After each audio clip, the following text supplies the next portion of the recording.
The general gives you a break when you need it. Yeah, with We're going to go ahead and get started. If folks could quiet down, it's your please. lucky day. Who's that? Great low rate. Go with the general. Fashion always came easy to me. But when the fashion critics... Someone's watching TV.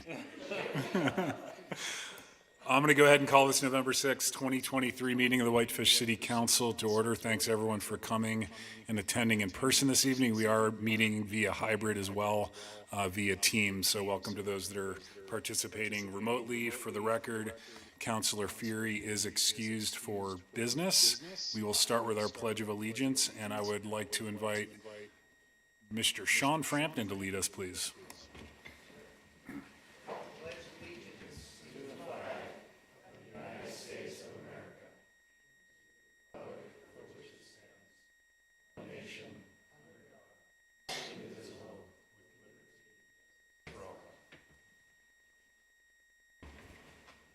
Thanks very much, Sean.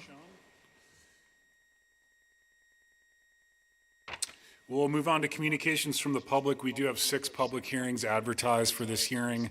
If you're here to speak to one of those items, please wait until I call those individual hearings. Otherwise, if there's anything you'd like to bring to the attention of the council, now would be your opportunity. Just approach the podium, please, and your name and address for the record. Chris, and then Nancy.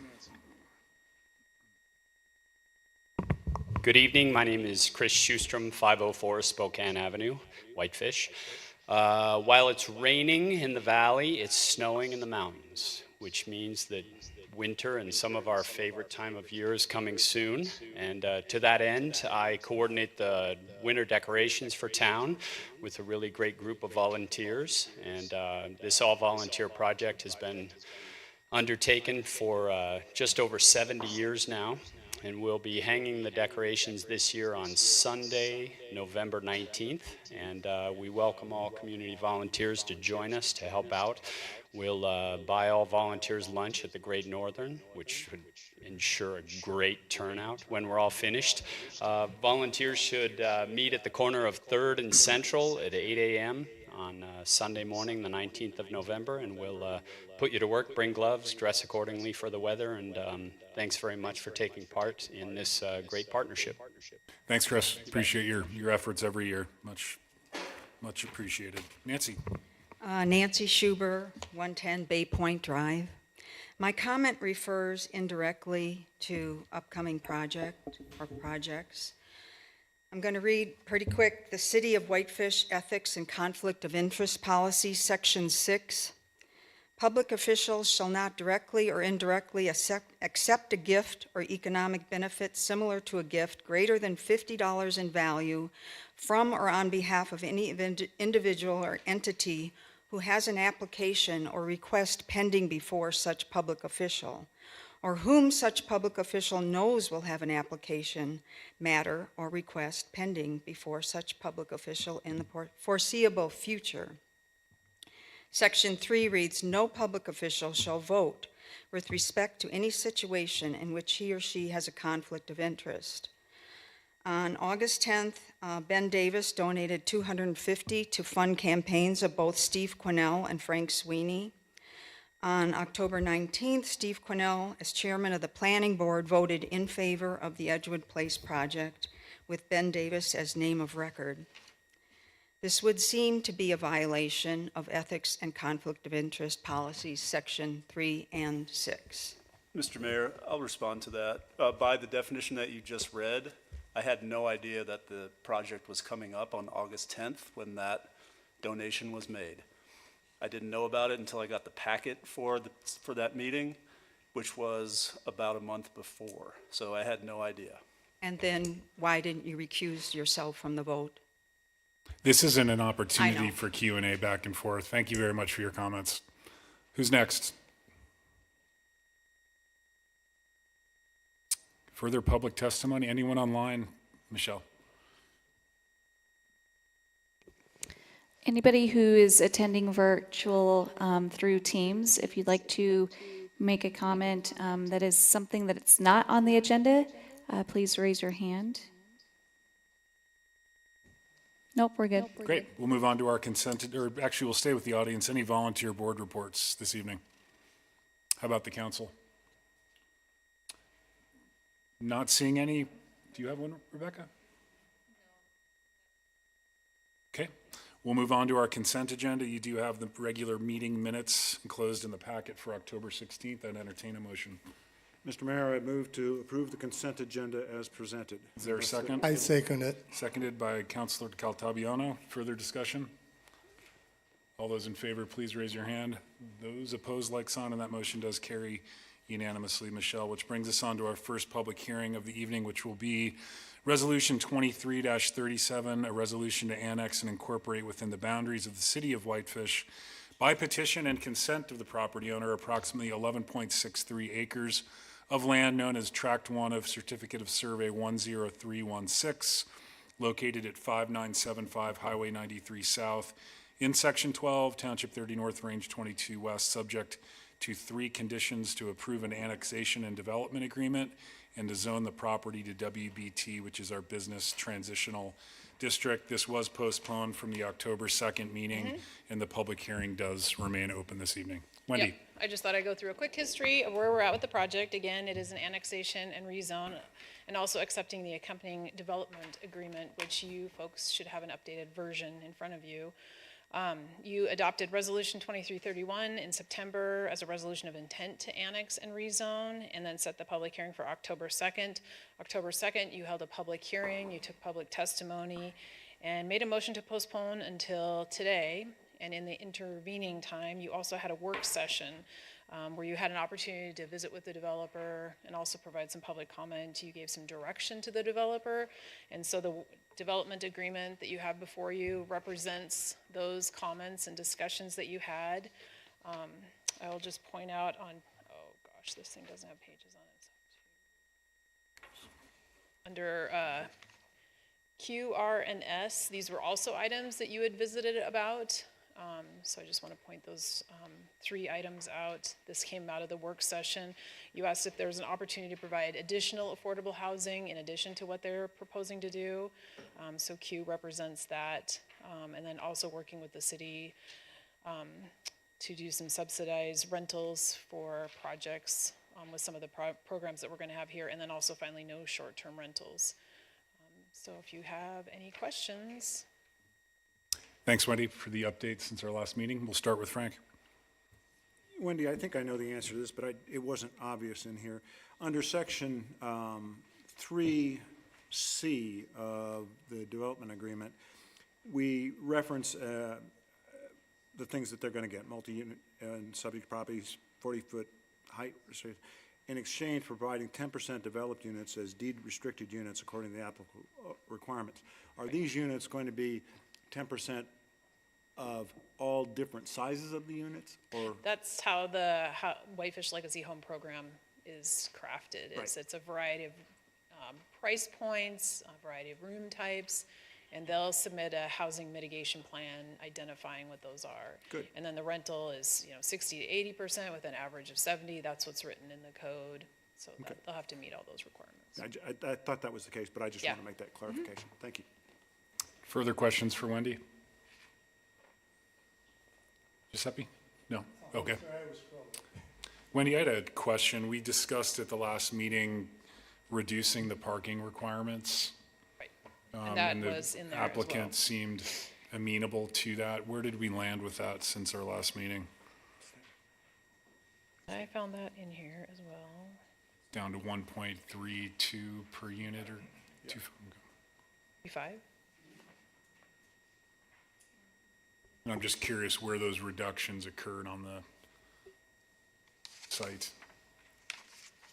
John, I'm sorry if I can interrupt. It's on, so Wendy doesn't have to look through it. It's on O in the development agreement, and they reduced it down to 1.35 Oh, parking yeah, spots per 1.35. unit. Yeah. And are those spots being removed, for those spaces being removed from that southeast border with Emerald Heights That's my understanding, but I'm to sure the increase the applicant. buffer? Those Maybe in an the effort to applicant maximize can the open space along the eastern boundary of the subject property. Okay, great, thank you. Not seeing any more questions, we did hold the public hearing open, and we'll hold the public hearing now, just so the audience is aware. If you did read into public record comments at the last meeting, those are still part of the public record. If you provided written testimony, they're still part of the public record. If there's anything new to add, now would be your opportunity based on the changes made since our original public hearing. Who would like to start? Alberto, the applicant. Thank you. Yeah, briefly, first, good evening. First, let me address what I think is a simple procedural issue, since we have come to an agreement with the city staff and its legal counsel on all points of the annexation and development agreement. Both the city and us understand that the annexation and development agreement are intricately tied together. The annexation and development agreement provides both the city and us the guarantees of what can be built on the property, and therefore, neither one of us is willing to obtain one without the other. As you know, the property is currently owned by Mr. T. Bauer. We have the property in escrow subject to a closing 30 days after the approval of annexation, WBT zoning, and the annexation and development agreement being requested in this hearing. Mr. Bauer has extreme heartache for his property ending in the city of Whitefish in the unlikely event that his property does not close escrow. As Wendy made you aware, the annexation and development agreement had some minor changes that we agreed to, and this and the above-mentioned concerns of Mr. Bauer, it has not been fully executed. Nonetheless, he will sign the annexation and development agreement concurrent with the closing of the land. Since the annexation resolution and the annexation and development agreement are intricately tied together, we're requesting that if you approve the project today, annexation be subject to the recording of these two documents take place only once we return the annexation and development agreement fully executed within the next 30 days. Otherwise, obviously, the approvals will be null and void. Now, let me make what I believe are some of the new statements regarding our proposed development.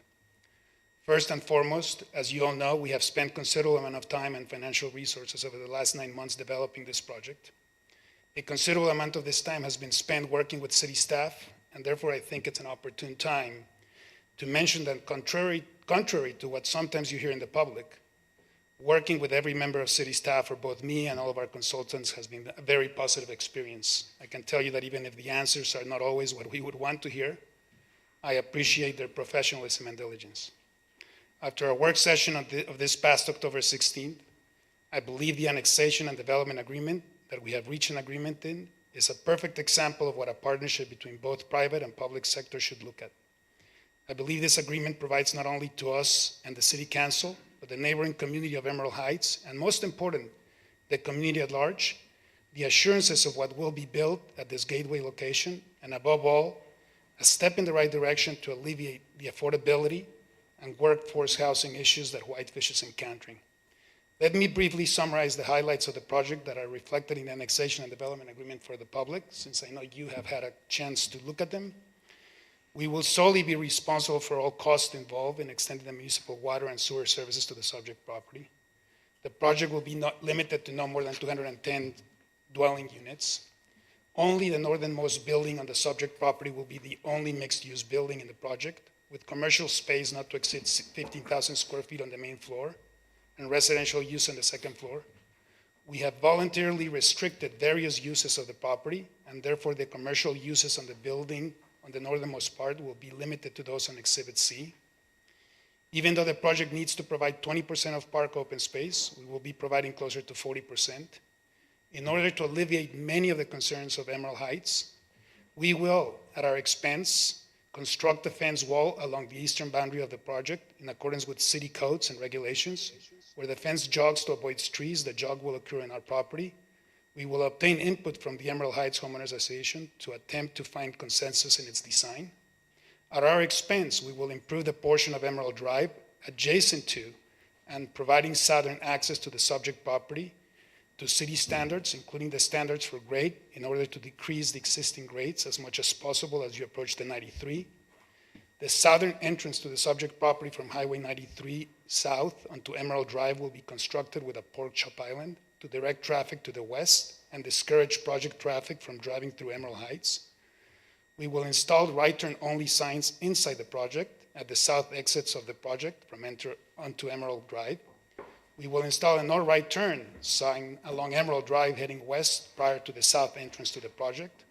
We will support any effort by the Emerald Heights Homeowner Association Gate to gate access to their subdivision with Flathead County. We will work with the city and Emerald Heights Homeowners Association in requesting the Montana Department of Transportation to conduct a speed study along the portion of Highway 93 South adjacent to the subject property. In addition, for the recommendations of this council, we will have a recycling program in place for all the debris being generated on the subject property. We will incorporate recommendations from a third-party engineer review of the traffic impact study underwritten by the city and concurrently underway. After excluding the required parking spaces for the commercial portion of the project, the remaining balance of the parking spaces for the residential project will not exceed more than 1.35 parking spaces per residential unit to maximize the open space along the eastern boundary of the subject property. As it relates to the affordable and attainable housing component of the project, we will be providing 10% of the units as deed-restricted units according to all applicable requirements of the Whitefish Legacy Housing Program. Voluntarily, we have agreed to work with the city to create a program to offer an additional 10% of our units that come to market to local businesses in the city at a 5% discount from the market rate units. We will work with the city to offer any of our market units to city-qualified tenants whose market rate units can be subsidized with city funds, such as those funds that may be obtained from the proposed reallocation of the resort tax for the community housing. No short-term residential units will be permitted in the project. Let me conclude by stating that we meet all setback, mass, height requirements. Other than those provided under the Legacy Housing Program, we're asking absolutely for no variances and absolutely no modifications. We're complying with everything that has been established for properties like this by this council, and we have agreed to the proposed annexation and development agreement that will be recorded and run with the land. As I have mentioned previously, this project is about providing housing for the people that work in our community. These are not condos, nightly rentals, or luxury apartments, but instead these are meant to be attainable and affordable units for our community workforce. It is about providing housing units that will allow our low and moderate income community to remain here in Whitefish. Housing that is essential to keep the fabric of our city vibrant and livable, in addition to addressing the widespread labor shortages that we have seen in the last few years. Thank you. Thank you, Alberto. Sean? Sean Frampton, 530 West 19th Street. I represent Mr. Bauer. I just want to second the comments that Alberto just made. So the predicament that we have is that we don't foresee any problem with closing. Closing is set for December 6th, 30 days from today. My client's concern is that if closing did not happen for some reason, he would not want his property annexed. So I heard at least the reading, I heard that it's subject to the development agreement being signed, or at least to the agreement. So I guess what I'm asking is, can you please make the condition of the agreement either be subject to returning the agreement within 30 days or upon closing? They're supposed to happen at the same time. So I don't know if you need to add language, but that would alleviate my client's concern of in the event it doesn't close, then the annexation doesn't go through. Thank you. Thanks, Sean. Who's next? If you don't mind, we do have a very lengthy meeting tonight, so if you could limit your comments to 3 minutes, I'd appreciate it. Just out of courtesy for the council, we have a lengthy meeting. Just try and limit your comments to 3 minutes tonight. Oh, no problem. Tom Thomas, Point of View Ranch, 5-Star Realty.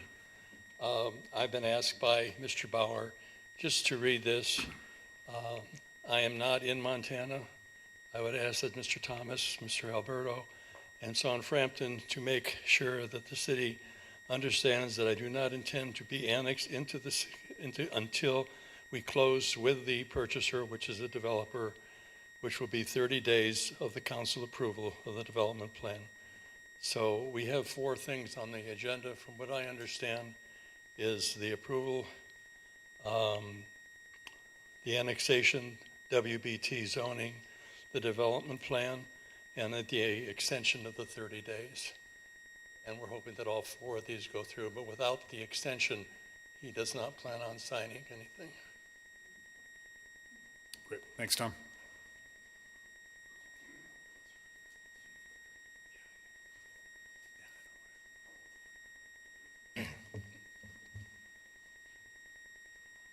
Jerry LaPrath from 195 Sapphire. Thanks for the opportunity to speak here again. Do we know what the average or the maximum number of residents per unit is predicted or kind of expected to be? Because I've gone through all the info and I see the number of units, but I don't know how many people are coming in. And as I look at this, unless they're all like one bedroom units, I don't think you're going to have enough parking. But, just what I'm noting, because I've never really seen a number here. What we expect for people to be in that when it's fully closed out. Do you guys have like an estimate or something? Or, I see the units, but I don't really know what that is indicative of. It says families.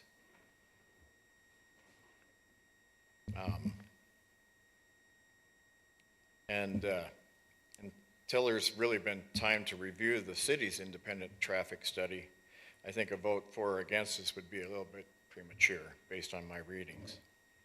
And then I'll just mention, and it is a duplicate comment, our HOA pays for all the maintenance on these roads. We've had a discussion, I'll be brief, but the expectations are based on the private traffic study that our traffic may double if this is approved. And we need some kind of an additional maintenance burden addressed in the development agreement. Absent any agreement on that, then you're asking our HOA to subsidize the cost of this development in perpetuity. Seems a little harsh. Thank you for the comment, Tom. Thank you, Jerry.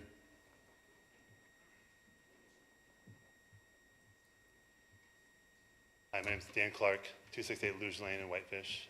I'll be brief. I just want to voice my support for this project for two reasons. One is that I know Alberto personally, and I know his commitment to this community and to doing the right thing and sticking around and making sure this project goes well for the residents and for everyone. And the second is that that location is the perfect place for a housing community. It is currently an empty lot that I would hate to see a storage unit or car dealership go into. I've driven by it thousands of times and has signs and fireworks on it, and I would love to be able to drive my friends who've come from the airport into Whitefish by a nice community at that corner. Thank you. Mary? We do have your written comments. Yeah, I did Okay, set them there. Thank you for those. Yep. Mary Flowers, Citizens for a Better Flathead, 135 South Main in Kalispell.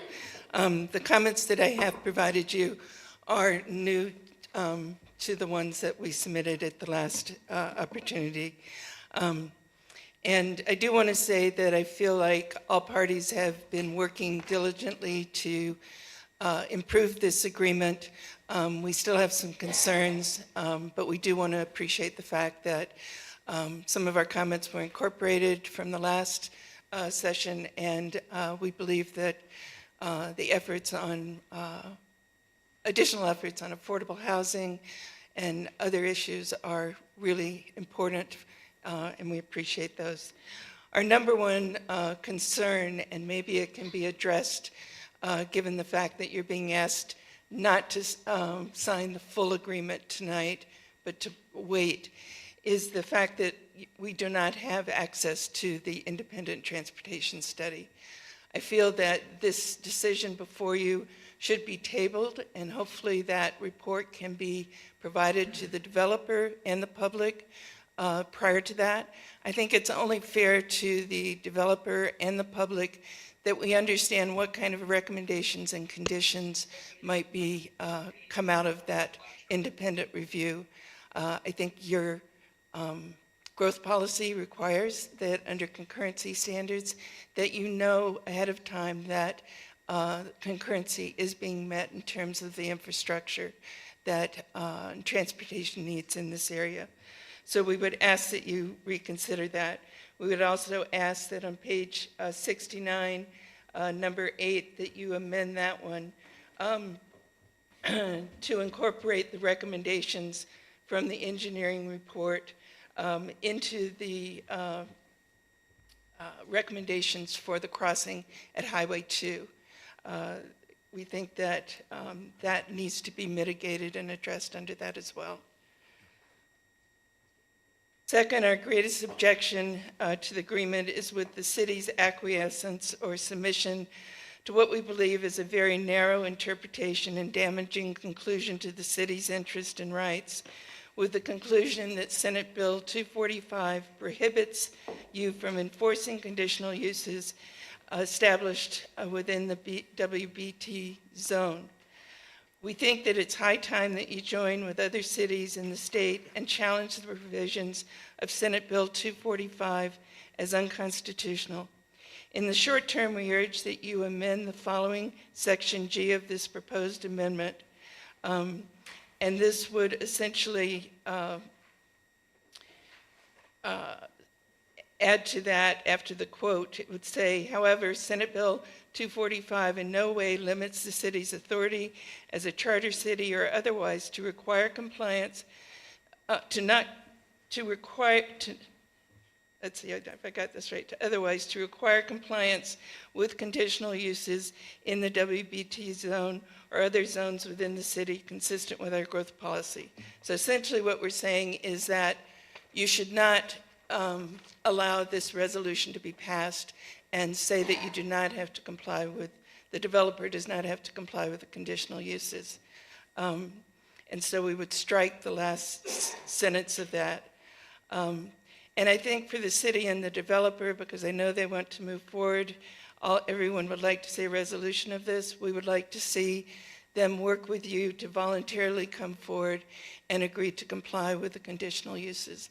I don't see that complying with those conditional uses will significantly change the proposal before you, but I think it sets a horrible precedent for future zoning in this area. We would also ask that you amend the resolution to clarify that the shared path along Highway 40 is also maintained by the property owner, and we would also like to see assurances that the trails along Highway 93 and 40 are built in the first phase. That's left unclarified, and so we'd like to see that as well. We'd like to see the resolution clarified that conditions 1 through 3 are conditioned that they run with the this property owner and the developer and all future property owners.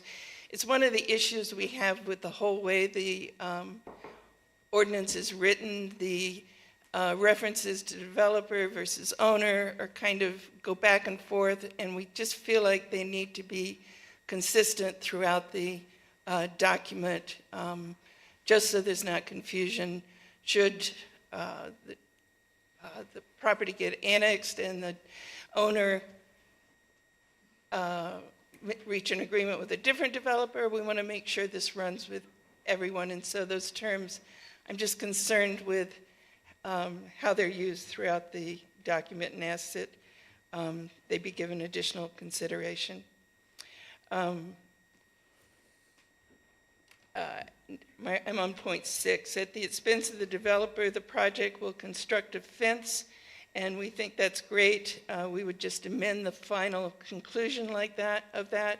The final selection of the design shall rest with the developer, and we would add, and the city.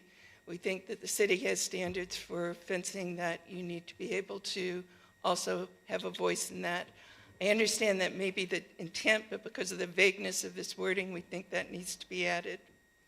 Under number 7, we would remove from, this currently says under G, it says the developer will improve a portion of Emerald Drive adjacent to and providing southern access to the subject property to city standards, including standards for grade. We would recommend you remove the last part of that sentence in order to decrease the existing grades as much as possible. We think that this is a critical access point to the highway, and that it needs to meet city standards to meet the safety. You heard in public comment many concerns about the danger of the current access, and particularly in icy conditions, and so we think that that correction should also be made. Again, under K, L, and M, those points come back to include both the terms developer and owner under those conditions. On my point 9, we appreciate that the developer stated that they were going to provide recycling. We think that should be a little more clearly stated, that they shall have a recycling program and that it should include beer-proof containers and meet other city standards. Number 10, Emerald Heights talked about the issue with parking. We think that parking is an affordable housing issue, and as we've seen in some other developments in the city, residents of apartment units are being charged for parking. We would like to see a condition on this that that parking may not be charged for. I guess I'm getting ahead of myself. We would also like to say that overflow parking shall not be allowed along the city or county portions of Emerald Drive. And this is an issue that Kalispell has dealt with effectively with parking districts and agreements, so that particularly in the area like around the high school in Kalispell, people can't even access their homes. So if there's overflow parking due to reduced parking standards, we would like to see a condition put in there. And we also think that the parking may not be used for storage of trailers or motorized recreational vehicles, but if you're going to reduce it. Under 11, again, just clarify that the paths for 93 and 40 run the full length of the property. Under 12, the timing of improvements, my point 12, I guess. This section should be amended to ensure that at least half of the housing is provided prior to the building of the commercial 15,000 square foot building. We would not like to see this become a commercial corner without housing, and we think that the phasing should be tied so that you get housing along with that building. Enforcement, again, under my point 13, want to make sure that it's clear in all sections that this agreement runs with current and future owners. And I understand, although I don't know that I saw it in the version online, that there was new wording added for short-term rentals. And so we appreciate that to prevent short-term rentals. And I also recognize that developer committed to that orally. I've included about 5 questions here, which are pretty minor, but I wanted to just raise them because there was some confusion. Thank you. Thanks, Mary.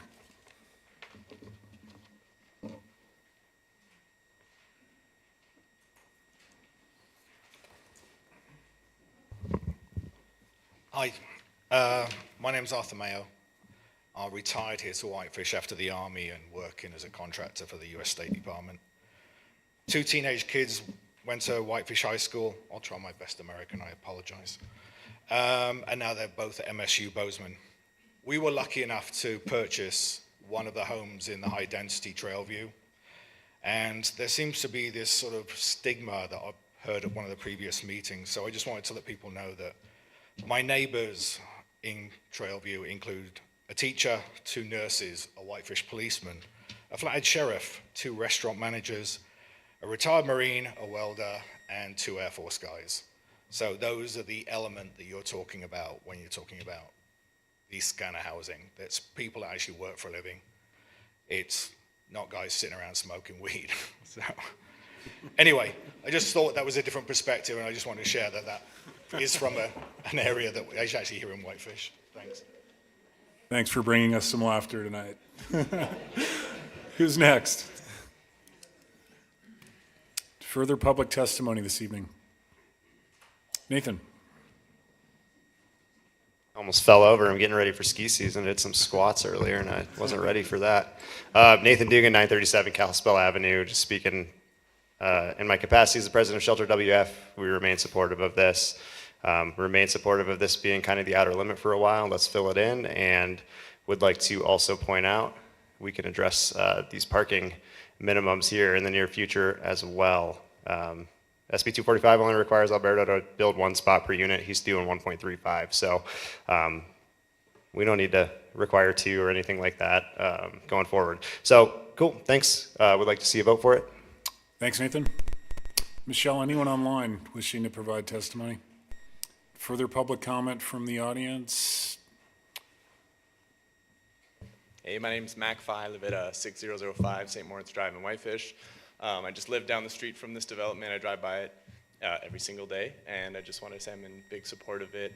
As much as I love Black Widow fireworks, as much as the next guy, I think that lot could do a lot else, and I would also be really saddened to see it become another storage unit as well. So as much as, traffic, something to ponder, I think the benefits way outweigh the negatives. So just wanted to voice my support. Thanks, Thank Mike. you.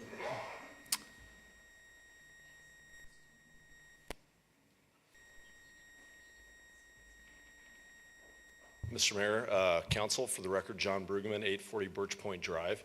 Just want to say I support the project, and I hope you have for a positive vote. I think it'd be a great addition to the area, and it'd also get rid of all the political signs on the corner. So, thanks. Thanks, John. Further public testimony this evening? I'm going to go ahead and close the public hearing and turn it back to the council, preferably with a motion one way or another so we can begin our debate. Frank. Excuse me. If I can get to it here. Mr. Mayor, I would like to move to approve what I think will be our resolution 2337, resolution annexing and incorporating within the boundaries of the city of Whitefish the 11.3 acres that we're discussing. Second. Seconded by Councilor Quinnell. Frank, would you like to speak to your motion? Yeah, a couple of questions. Angie, how do we deal with this timing issue to make sure that everybody's happy? I don't want to screw this thing up. I want to get it done.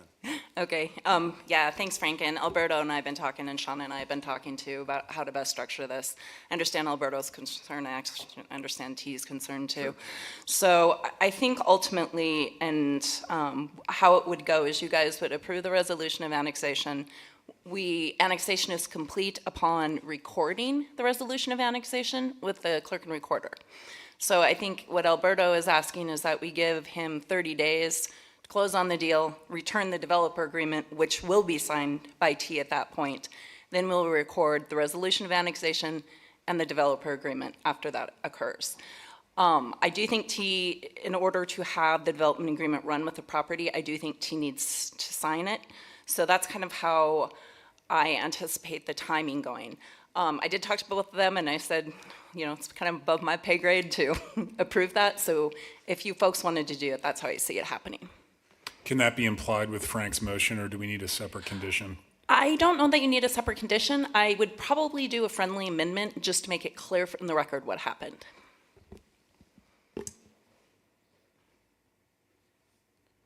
Does somebody want to make a friendly amendment to my amendment? I'll make it. I just need to make sure I get the wording right, though. So if you want to feed me, I would friendly amend your motion, Councilman Sweeney, by adding language to the timing for the recording of this resolution. 30 days to return the development agreement signed. So 30 days to return the development agreement signed. I believe that's, you guys are, Alberto, are you set to close on the 6th? Yeah, 30 days to return the development agreement fully executed by Alberto and by T. And then we would record the resolution of annexation and the development agreement at that point. So this resolution to be recorded 30 days from now, after the 6th, for sure. And the whole package would be recorded, including the signed title or contract agreement. Michelle, now it's you that has to write all of this. Is there a second to the friendly amendments? Oh, sorry. I'll second. Seconded by Councilor Sweeney. We will vote on the friendly amendment first prior to the original motion. Is there any questions regarding the amendments? Steve? I would just like to know if that makes sense to Sean, since he's representing Mr. Bauer. Okay. Thanks, Sean. Rebecca? Also, Angie, the document you gave us, the development agreement, T. Bauer is not listed on here. So do we need to amend that as well? 'Cause He it- is actually listed on the Rebecca. Is Yeah, he is listed. I Okay, believe, hold on. maybe the one I'm looking at only has Oh. Alberto and Dana. If you look at the final page, it's Potts and Pippi Trust. It's what? It's Potts and Pippi Trust. There is a space for their signature and for it to be notarized. Oh, I see, way at the top. Okay, thanks, I just wanted to make sure. Yeah. Thanks. You bet. Further questions or clarification on the friendly amendment? All those in favor, please raise your hand. Those opposed, like sign, and the friendly amendment does pass unanimously, which brings us back to our original motion. Any further comments? I have questions. Questions, Rebecca? Yeah, it's for Craig. Craig, what is the status of our city traffic study? When will that be done, and when will it be integrated into decision-making? I anticipate the third-party review will be completed in early December. And so based on the timing of this meeting, we simply added a condition to the developers agreement that recommendations of the third-party traffic impact study review will be incorporated into the final engineering plans. And that's going to also include the crosswalk between, okay. And then your staff will look at it, but we won't see it again, correct? Well, I mean, Public Works will have to review final engineering plans, which will be a whole new, set of plans, taking what's shown conceptually in front of you guys today to make sure that the final plans comply with the engineering standards that you guys have approved. So, yeah, there'll be a whole lot more review by Public Works. And then some of Mary's comments, I think, are covered already by our existing standards, like the fence. We already have a fence standard, and sidewalks and shared use path maintenance is already covered by our standards, and we already have bear-proof container standards. So once the project is annexed and approved, all of that will come under our review already, correct? We don't need to add additional language. That's correct. I mean, not only from Public Works, but planning and building. Once a building permit application is submitted, it'll be reviewed by all the departments. Okay, and they'll have to be compliant with what we're doing with the rest of our city. Okay, that's all I had. Thank you. Thanks, Rebecca. Further questions? And just to raise an issue that Mary raised, rather than, I think there's a flow to this thing, a water versus rock approach to how we manage the issues of what SB, whatever it was, does to us. I think this agreement does exactly what we want. The developer has agreed to limit the uses, the commercial uses, and that's going to be limited by the developer agreement, which is going to be as controlling and helpful to this community as even trying to apply our conditional uses to it. So I think we're in, my personal view is I think we are very safe and very comforted by the fact that we know exactly what this developer is going to bring to us. So I'm feeling very good about it. So thank you. Ben? I got two questions. Dave, the agreement specifies a maximum number of parking spaces, which I think is the first time I can recall the city ever doing that. I'm wondering if you could just comment on that. And do you think 1.35 is the right number? I think based on current trends nationwide, 1.3 is probably a decent number for, 1 and 2 bedroom apartments. A maximum number, that's just based on, what, the mayor's concern that he had with regard to additional buffering. I've never seen a maximum number set, but I think it's a reasonable thing that you guys could, work through as part of that agreement. Okay. And my second question would be for Craig. It references in this developer agreement the speed study with MDT about evaluating the speed limit on that section of 93. Who pays for that, and is that something that would happen through the developer or through the city? No, that would be a request from the city directly to the Montana Department of Transportation. So the city would make that request typically via, a standard written correspondence, and then MDT would take on the study and fund it. So all we would be doing is basically writing a letter and asking to look at the speed limit? Correct. Further questions for staff?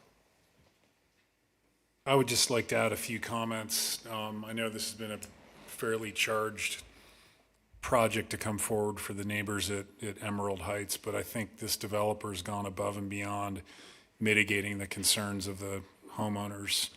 Not only by providing over 210 attainable, affordable housing units, but all of the additional public benefits that will result because of this project. The folks at Emerald Heights, with all due respect, you were aware that you invested in property adjacent to one of the busiest intersections in the North Valley, and I'm sympathetic to that, but at the same time, there's a lot of uses that could be permitted or otherwise conditionally permitted under county zoning that would be a heck of a lot more significantly detrimental to your property values and the safety concerns that were raised at the original meeting. So with all that said, I think this is a great project. I have the full faith and confidence in the development team that Alberto's brought forward, and certainly look forward to getting this property that's sat vacant for I don't know how long under a higher and better use for our community. With that said, all those in favor of the motion, please raise your hand. Those opposed, like sign, and that motion does carry unanimously. Thanks very much to both the public as well as the development team and staff.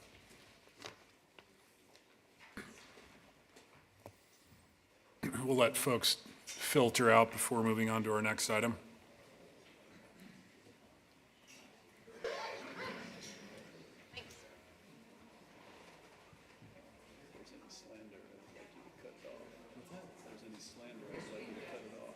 Yeah, I was just about to jump in. It's a fair thing to raise, but. Oh, yeah, well, no, This is the pot calling the Cutter Black. Have you seen her financial reports? Oh, yeah. But there's nothing in it. She's got a lot of expenditures, a lot of things in kind, but we don't have any contributions. It's like, in kind is a contribution. It is. It is, it has to be. you guys just say you're where Dana had to take off. She's not feeling well. Oh, yeah. Okay. We're good. She's not sure if her water broke or. Oh, shit. She doesn't think it did, but she's just being. For a while, right? What's that? It's not due for a while. End of December. Oh. Yep.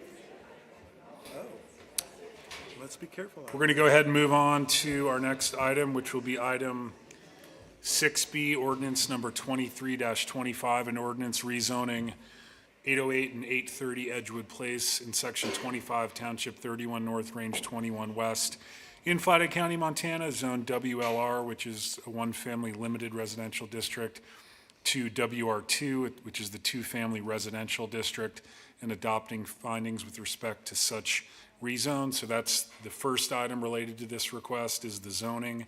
The second will be ordinance 23-26, if the zone change does pass, approving the 808 Edgewood residential planned unit development to develop 24 units in two buildings on 1.66 acres at 808 and 830 Edgewood Place in Whitefish on a first reading.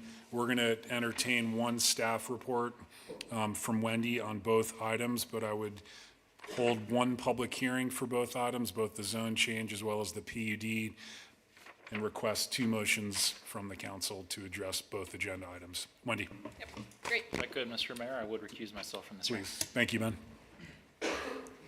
Okay, so the first aspect of this project, again, is the zone change. This zone change is consistent with the growth policy in order to facilitate the PUD application. There are two parcels, 808 Edgewood Place, which is undeveloped and presently has a WR4 in a portion of the project, and then the remainder of the lot is WLR. The other parcel at 830 Edgewood Place is developed with a single-family home and is entirely zoned WLR. The growth policy depicts the WLR portion of those lots as urban, and the WR2 is an appropriate zoning for an urban land use designation. So WR2 is intended for residential purposes, and I put the chart in the staff report so you can see the difference between the WLR and the WR2. Again, the properties total about 1.3 acres for the actual zone change in and of itself. It is surrounded by residential uses and then the recently approved Whitefish Community Corridor to the north. It is served by all public services and facilities. We did notice adjacent landowners and place legal in the paper. We did get a couple of letters. One we got just today, not in support of the project, and we did get an email not in support of the project right at planning board time. So we do review zoning changes according to the criteria and the regulations. Again, it is made in accordance with the growth policy. The land use designation is urban. WR2 is an appropriate zoning for urban.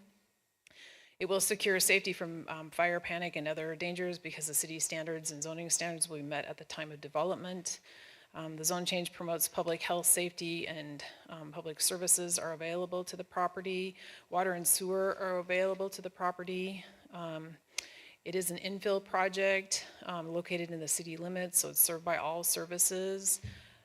It will provide adequate light and air because all city standards will be met, including the setbacks and lot coverage and building height.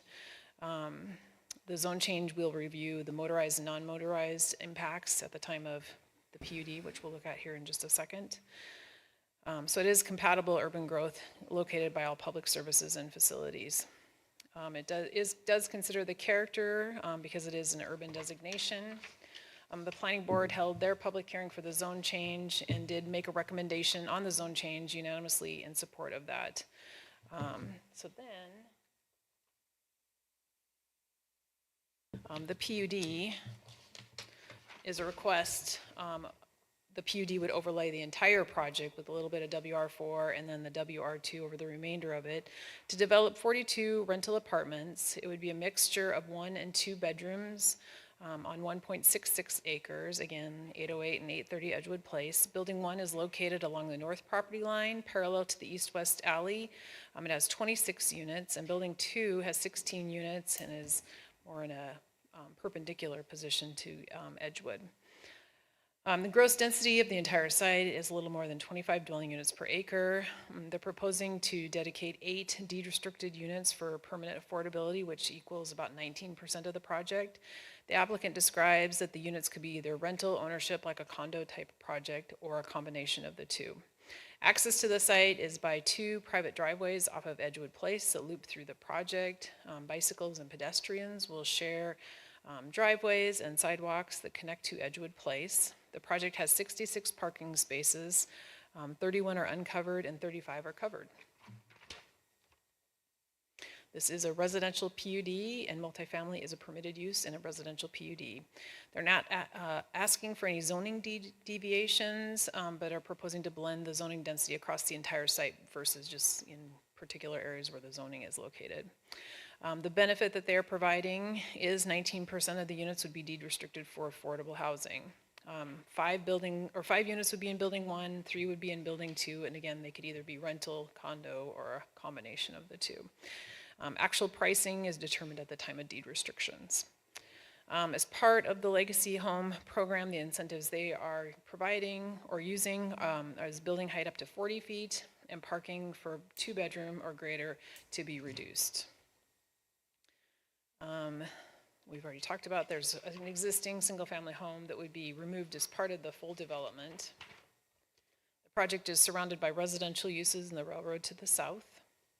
It is served by all public services and facilities. And again, we did notice the neighbors we did a joint notice to the neighbors for the PUD and the zone change. We review PUDs according to the criteria in the zoning regulations. Preserving environmentally sensitive areas is the first one. There's no water bodies, streams, or wetlands. There is high groundwater in that area, and so they'll have to do high groundwater monitoring during the monitoring season. That'll be incorporated into their engineering plans.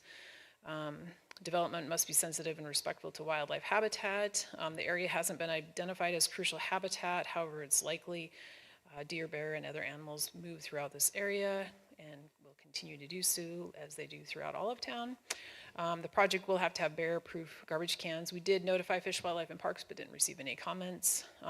We are recommending a condition of approval that a tree preservation plan in compliance with the new landscaping chapter be submitted.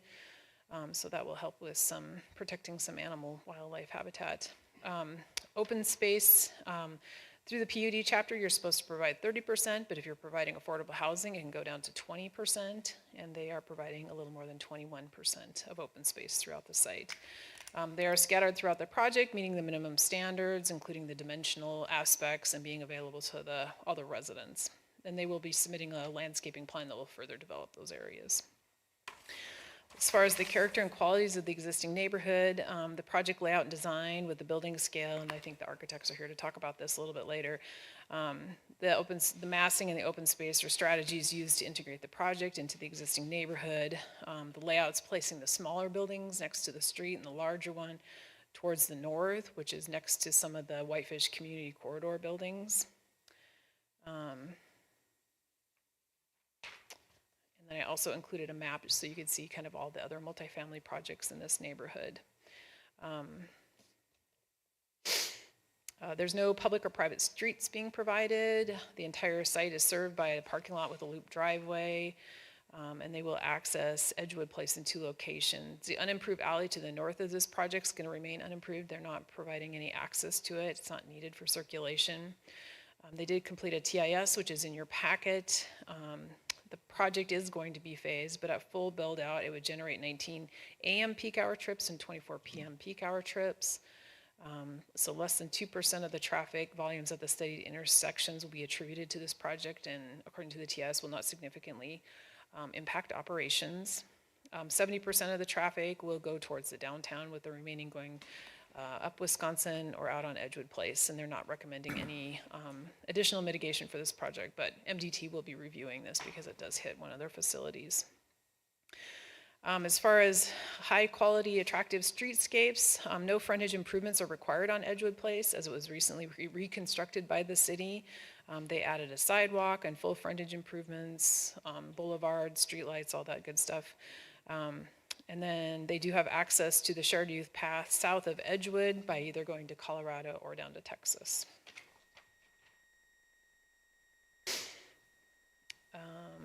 And again, the development's going to encourage transportation alternatives just by its simple location. It is so close to everything, the downtown, the schools, there's sidewalks and paths connecting this project to everything. It is an infill project with just easy pedestrian and bicycling access to the downtown and everything. The project is providing 2 buildings that are a little bit different size and shape. The northerly building, again, is more massive, and it does have a varied look with an overall complementary design. The applicant did submit preliminary water, sewer, and stormwater information that the Public Works Department has reviewed. They didn't have any immediate concerns. Sewer will come from the alley, and water will come from Edgewood. The Colorado lift station is in this vicinity, and Public Works will ask them to review the capacity of this lift station. And again, groundwater monitoring will be part of that. The project is split by 2 land use designations, high density residential and urban. So it does meet the growth policy. We reviewed it according to the multifamily development standards, which I'm sure you've had a chance to look at as well. Again, the fire department and police department have reviewed all this, and they found they have adequate service and space to get in and take care of folks in the event of an emergency. Again, they're providing 8 deed restricted units through the Legacy Home Program, which is 4 more than need to be provided. Again, the 2022 housing needs assessment identified 800 rentals needed by 2030, 580, which must be below market rent. So this will help serve that. So the planning board held their public hearing and recommended approval. And they did amend one of the conditions that had a typo in it, but just to hit the highlights of those conditions of approval. Again, a tree preservation plan. There's some nice big trees out there, so potentially they can be located in open space areas. Because this project doesn't have a final plat where we can make sure all the conditions are being met, we ask them to do things before building permit. That's kind of our final plat. So we want to see their outdoor lighting cut sheets to make sure there's no light trespass, tree protection zones. This is 2 lots, since they're going to have to either do a lot aggregation or a boundary line adjustment. The Public Works Department will need to approve do the final acceptance of all the improvements. They need to get architectural review and a landscaping plan, and then enter into deed restriction for the 8 units, and whether it is rental ownership or a combination of the 2 or a fee in lieu could be an option as well, in consultation with the city and the housing authority. We'd like to see 6 short-term biking spaces for building 1 and 4 for building 2 to be installed. The amendment that planning board made was condition number 7F. We'd like to see a low wall or fence along the western edge of the parking lot that faces 824, because there could be headlights shining into that property. And I don't know why it had a no taller than 4 feet, because we allow up to 6 feet. So that happened at the planning board. Can I answer any questions for you? Thanks, Wendy. Any questions for Wendy? Start with Giuseppe. Yes, thank you. Wendy, just a couple of questions. The total area we're talking about is 1.3 acres That's for the zone change. for the zone change. So the other part is the WR4, R4, which the developer has no need to ask for a Right. zone change. But the PUD will overlay all of it. Okay, perfect. That helps me. And I couldn't find anywhere the area, the surface area of the WR4 area, but So- it looks like 1/5 of the other area, Like about right? 0.3, yeah. Okay, so that was question number 1. Question number 2 is, I was trying to study the minutes of the planning board meeting, and I assume you presented there too. I didn't watch it. Did they go through the motions like we're doing here, meaning you presented rezoning and then PUD? Right. And then they voted on the rezoning and then the Right. PUD. And I read that the rezoning was unanimous. Correct. While the PUD had the county representative voting against it. Right. I was wondering if, from the record, not your interpretation, you can explain what happened between voting unanimously for the rezoning when you presented it as pretty much one matter, even if there are 2 matters. What happened? What was the rationale for not voting for the PUD? I don't really remember. Do you remember? If you Dave? don't remember, that's Yeah, fine. I mean, I think the zone change he was okay with because it met the growth policy. It's urban. WR2 is urban. I don't really remember. Dave? No big deal. I was just, if you remembered, otherwise I'm fine with that. Thank you. No more questions. Thanks, Giuseppe. Further questions for Wendy on her staff report? Rebecca? Can you address snow storage? That happens at the time of engineering plan review. Okay, so we won't know where that's going? No, Okay. but they do have to show that on their engineering plans. Okay, thank you. It just looked kind of crowded, so I wasn't sure. All right, thanks. Ben? Or excuse me, Steve? Freudian slip. Steve, did you have any questions? Okay, thank you. Further questions for staff? Not seeing any, we'll go ahead and open the public hearing, which has been advertised, and I will invite first the applicant's representative. Eric?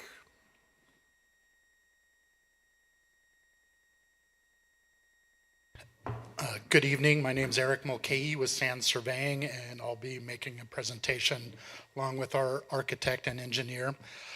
We first would like to thank staff for their comprehensive review of our applications. They did a great job, and we are in agreement with all of their recommended conditions. As staff indicated in the report, this property is split zoned and does have a split growth policy designation. So that is why we have a zone change on a portion of it, but not the other. We are using the PUD in this instance to blend our two zoning districts to create a more cohesive project in a neighborhood that has a mix of residential types. The PUD also allows us to take advantage of the density bonus provisions in exchange for the legacy housing commitments. And in this case, the applicant is providing 8 legacy housing units, which is almost double the required 10%.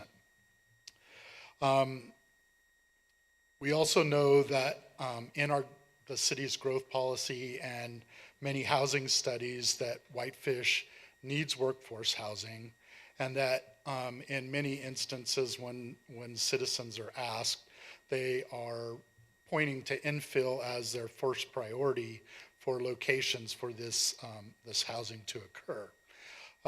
This particular project is the definition of infill. It's a 1.6 acre piece of property with one house on it, right in the middle of the city of Whitefish. It has great access to a newly reconstructed street. There's sidewalks now on Edgewood. There's a shared use path. Those take you right to Wisconsin, and the bike and pedestrian paths on Wisconsin, as well as the bus stops on Wisconsin. So we believe this is a great place for infill. That said, we also realize that with infill there becomes compatibility issues, and we recognize the single-family neighbors in this neighborhood and the fact that they might view this as not being compatible. However, with infill, the definition of infill is you're transitioning neighborhoods. Essentially, to get the density, we have to put projects in what was typically all single family. And in this particular neighborhood, the city has identified this area, particularly adjacent, for multifamily. And we have seen multifamily developments occur in this neighborhood over the last 20 years. We've seen condos, we've seen apartments, we've seen affordable housing projects, all in areas that have converted single-family homes. So this is no different, and I think it's, again, a good place for the growth and for the density that we are requesting. So with that, I'll let Brandon talk about engineering.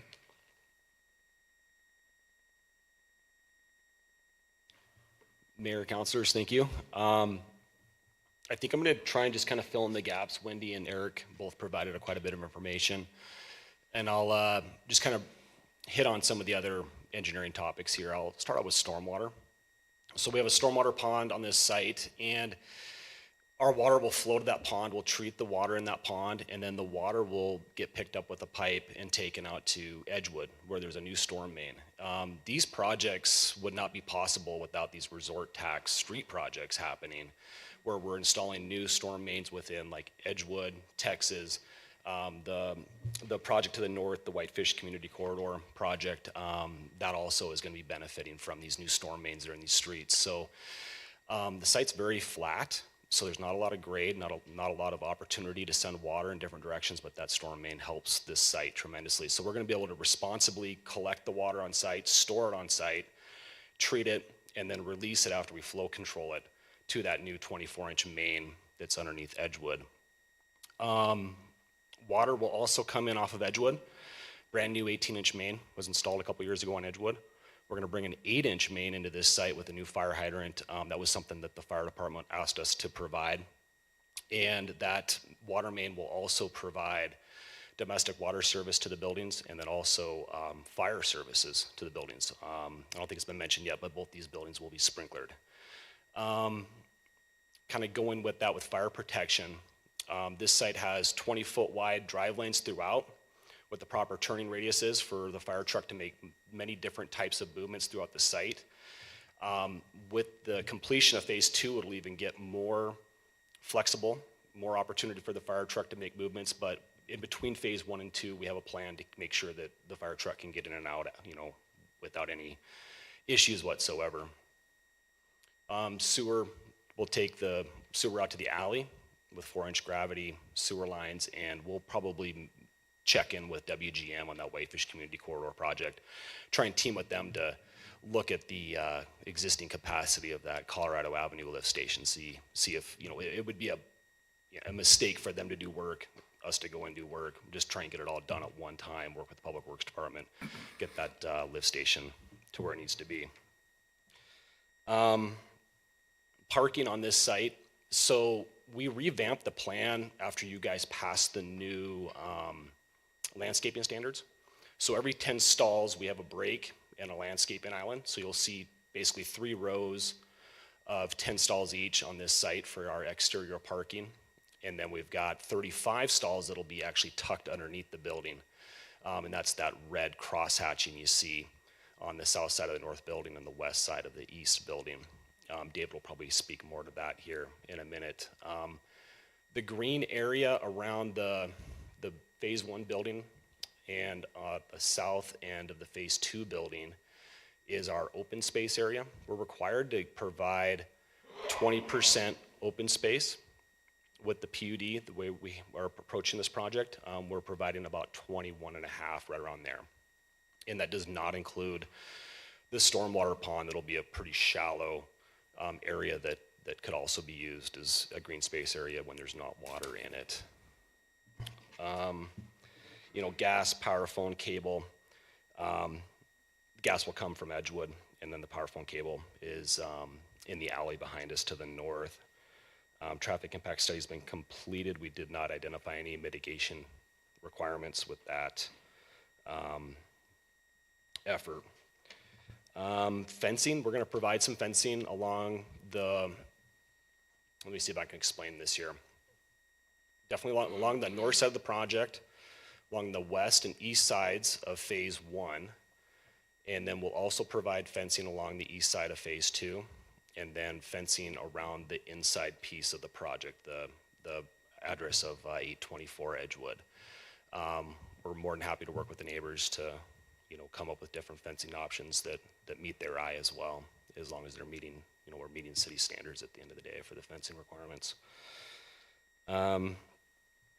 That's about it. I mean, there's some other stuff I go over with setbacks and stuff, but I think Wendy did a great job kind of hitting all the highlights there, and Eric as well. This is a great site. It's infill. It's close to town. We have a brand new sidewalk on the north side of Edgewood, 5-foot wide sidewalk that'll get pedestrians to and from the site. And then there's a shared use path also along the south side of Edgewood that's been there since I think like about 2010 that gets folks into the bike network and allows folks to go to and from town without having to drive their vehicles. This is a unique site in that regard. Thank you. Thanks, Brandon.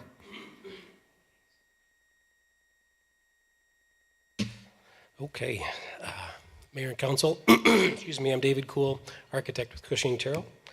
And a lot has been said here. I'll try to fill in some more gaps. You've heard from the engineers. Now you get to endure the creative in the group. I just want to speak a little bit about how or why we developed some of the things that we did in the design of the project. So I'll start with the site. And I think a lot has been said about this already. I mean, overall, I think we really love this location for all the things that have been said. The location to downtown, density downtown is important. And we think that this being a location, we're hopeful that, the size of the units will inspire folks and the location just to literally walk and bike. I think that's something that cannot be underscored for this project in this location. Its use and with respect to the core is extremely important. How and why we arrange the buildings the way you see them, a couple of reasons. Pushing the density to the north we felt was a good move. It's sort of adjacent to or across the alley from the project that's going to be built in that direction as well. That pushes the majority of the density to the north and away from the single family. But we didn't want to deny, I think, the right or the appropriateness of addressing Edgewood with some architecture as well. Brandon and I played around with all kinds of options that put buildings of different configurations all over the place, and we didn't like the idea of a parking lot being down on toward Edgewood. We wanted to address it with architecture. So what we've done is The building does stretch down there untouchable. We scale the building down from 3 to 2 floors as you would, from 2 to 2 stories as you address Edgewood, so that it tries to at least attempt to match with the rhythm of other projects that we hope will address Edgewood as well. That also we're hoping will, I think, inspire folks to walk down and touch base with it and hit the sidewalk, and just as any other residential project would. Let's see. The other interesting thing that we did on this project that really you haven't seen a lot of, and it was in an effort to try to essentially reduce the appearance of parking, was what you're actually seeing here is over half of the parking stalls are actually tucked under, essentially half. You kind of see the red hatch at the bottom of the north building and on the west side of the east building. I mean, honestly, what's happening is we're actually tucking in and then putting garage doors so that those that all could be essentially hidden away, so that we actually essentially clean up, if you will, the appearance of the site. More than half of the cars are not even visible. That was an effort to maximize parking and then drive the density, I would say, upward. And so that was an interesting thing. The other thing that we looked at with the configuration, the simplicity of the buildings was set up, pushed them apart such that in all likelihood, the goal here is to allow folks to have breathing room and the ability to view and gather views north, south, east, and west. If the buildings are clustered together more, they start to get in the way of each other. This is an opportunity to pull them apart and give them a chance to breathe. So with respect to the buildings themselves, it's been said, but this is currently all 1 and 2 bedroom, they're fairly compact units. I think the goal here designed is to make them more, affordable and achievable for folks. The hope is this is generally workforce housing and in a great location within walking distance. The other thing that you should see, and you might want to flip to the next slide if you don't mind, we got a couple that just show the graphics of what the building kind of looks like. There's a couple. There's a bit. That's the upper image is a view essentially looking north from Edgewood.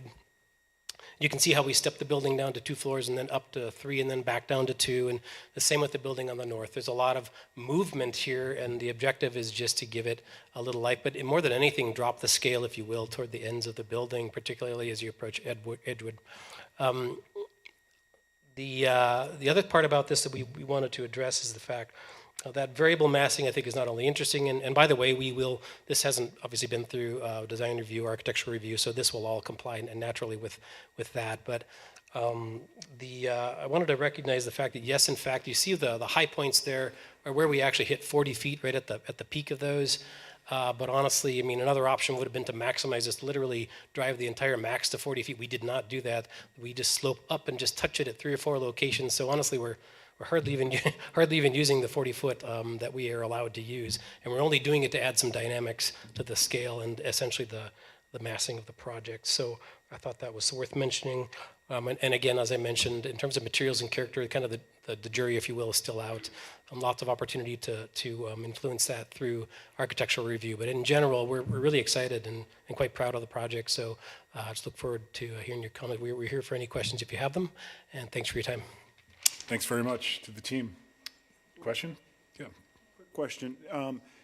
Going to the parking you were describing earlier, one of my pet peeves is if people will use their garages as storage units and not for their vehicles. And given the limited number of units you've got here or the parking you've got, do you have any way to assure that vehicles will be used? I know it doesn't look like they're going to be closed or enclosed parking. They're going to be open, so that may help, but. Well, I actually think we are intending for them to have garage doors on them. Is that what you're asking? Yeah, because that generally means people might use them for storage rather than for the vehicle that you intend them to be using it for. Which puts another vehicle outside. Mm-hmm. It's a good question. I wonder if the requirement, I mean, I don't know if they're going to be assigned, we really haven't got to that level, assigned spaces such that you wouldn't necessarily get more than one spot or depending on the number of units that or number of bedrooms you have. I throw that out for your consideration because I think it'd make a difference to the project and to how it affects the community, the cars surrounding it. But anyway. Interesting comment. Hadn't really thought of that, but yeah. Definitely consider it. Thank you. Rebecca? No basements? No. Oh. Basement, in fact, we haven't again gotten into detail on the construction, but in all likelihood, it'll be probably something like a slab-on grade situation. Do you know where the snow storage is going to be? I would ask Brandon Brandon, is it going to be in the depression, essentially in the, the detention area? If you back up one slide, if you don't mind. I think it's the area in the corner. It's kind of the series of circles that you see. And one more slide, actually, sorry. You can see I wish I could point at it, but I would, yep. Both there, and I think we have trash at the other end where you see green, but I think there's even opportunity for storage there as well. That sound right? I'm no civil engineer. Do you know how much space there is from Edgewood?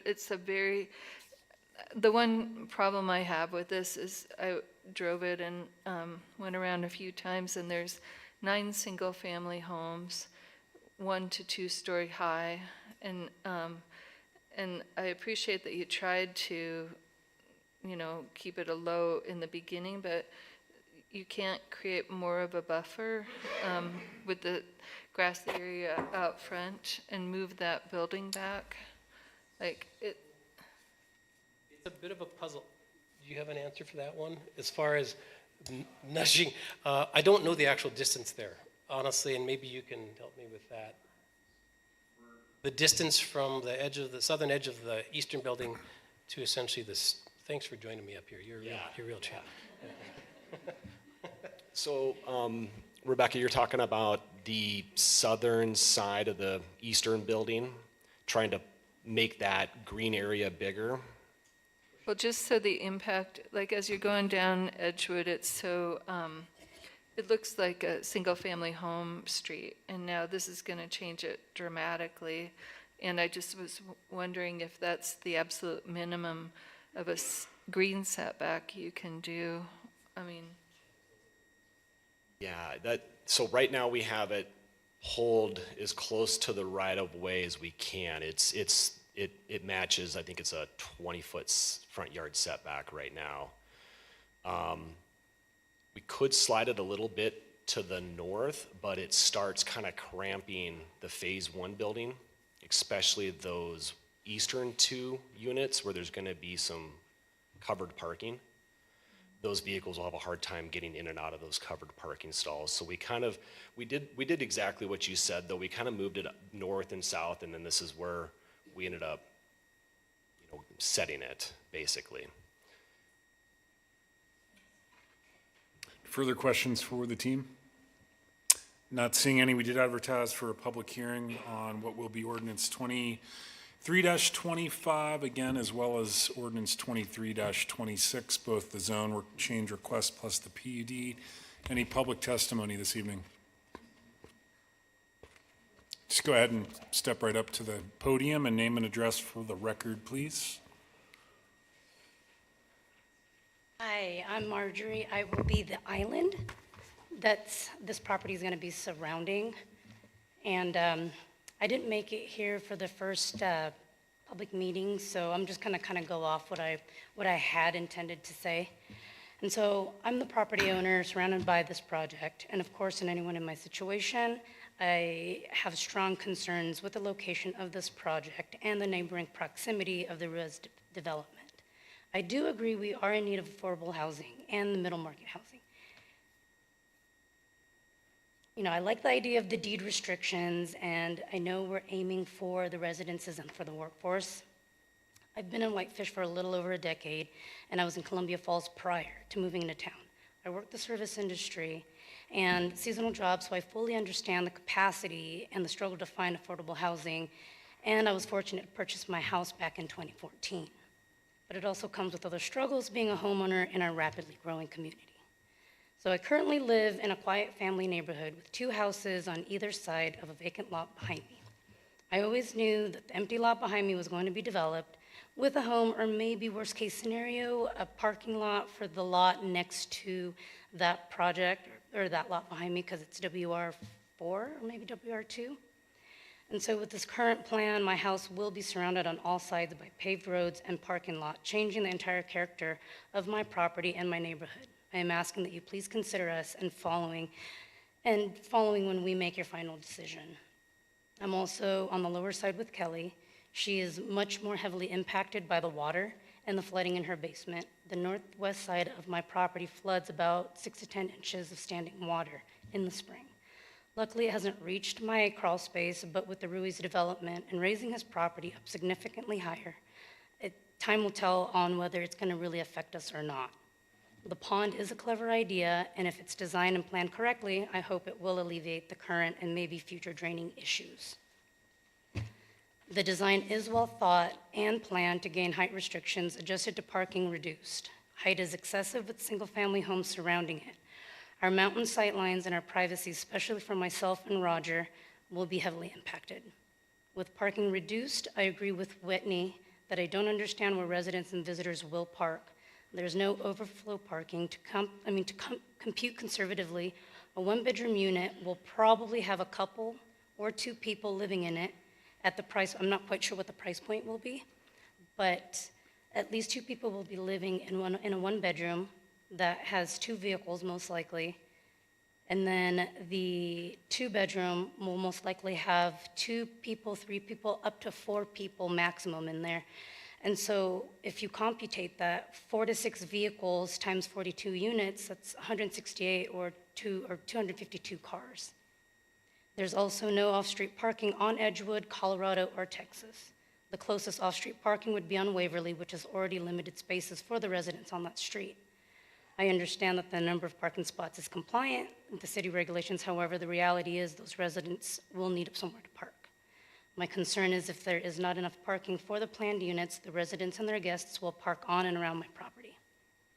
The high density and the elevated traffic activity that will literally be circulating around my property will be excessive, let alone with children and animals playing on my property and in the neighboring homes. Safety concerns rise. If the project gets approved, Kelly and I will be surrounded by driveways with constant activity. Snow removal and plowing is another concern, but I believe it was addressed, so I'm okay with that. Also, I don't know if this is an issue, but my sewage line goes through that property, and I'm not quite sure if it's going to be redirected or if there's going to be some sort of access to it if something were to happen within my waste line. And then I have a couple questions for the planning department and for city council. Do you guys physically go to sites before that they're set into place?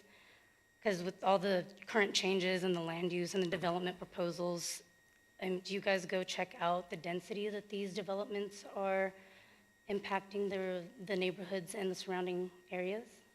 We typically don't do questions and answers during public comment, with all due respect. Yeah, no problem. And then. But yes, typically. You do, okay, thank you. I agree with the group about disbursement of the developments throughout Whitefish and not just only on Edgewood. And currently there is plenty going on already on Edgewood. I'd also like to thank Whitney for her comment for the last meeting. She had commented regarding, a large majority of us in this situation and in this community, we're not concerned with property value going up. I'm in my home for the quality of life and, my surroundings and my neighborhood. If the council feels the urgency and need to approve this project, please consider my request for a higher rigid solid fence going at least 10 feet or more in height and larger landscape trees to further extend up to get some privacy from the towering buildings around us. And then, I'm also willing to get with Ben Davis and the developers and along with my neighbors to work something out so we can find a solution with this certain situation. That's it. Thanks, Thank you. Marjorie. Appreciate your comments. Further public testimony?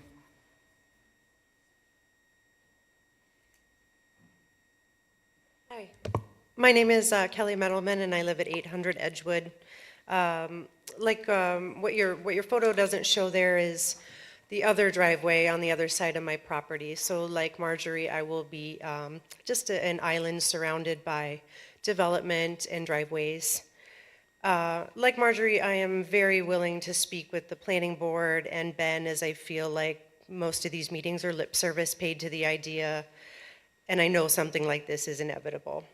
That being said, when we talk about all the updates on Edgewood, I am still trying to get some resolution from certain things of the project before that everyone's waxing on about.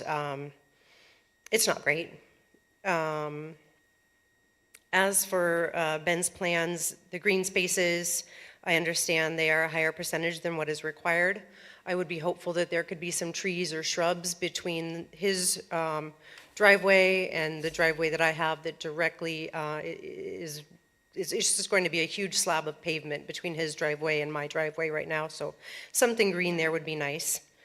I think fences will be so important as a way to mitigate the light pollution and the constant traffic that will be between the two sides on the east and west of my property, constant traffic. And I do have children and grandchildren that play, as Marge mentioned.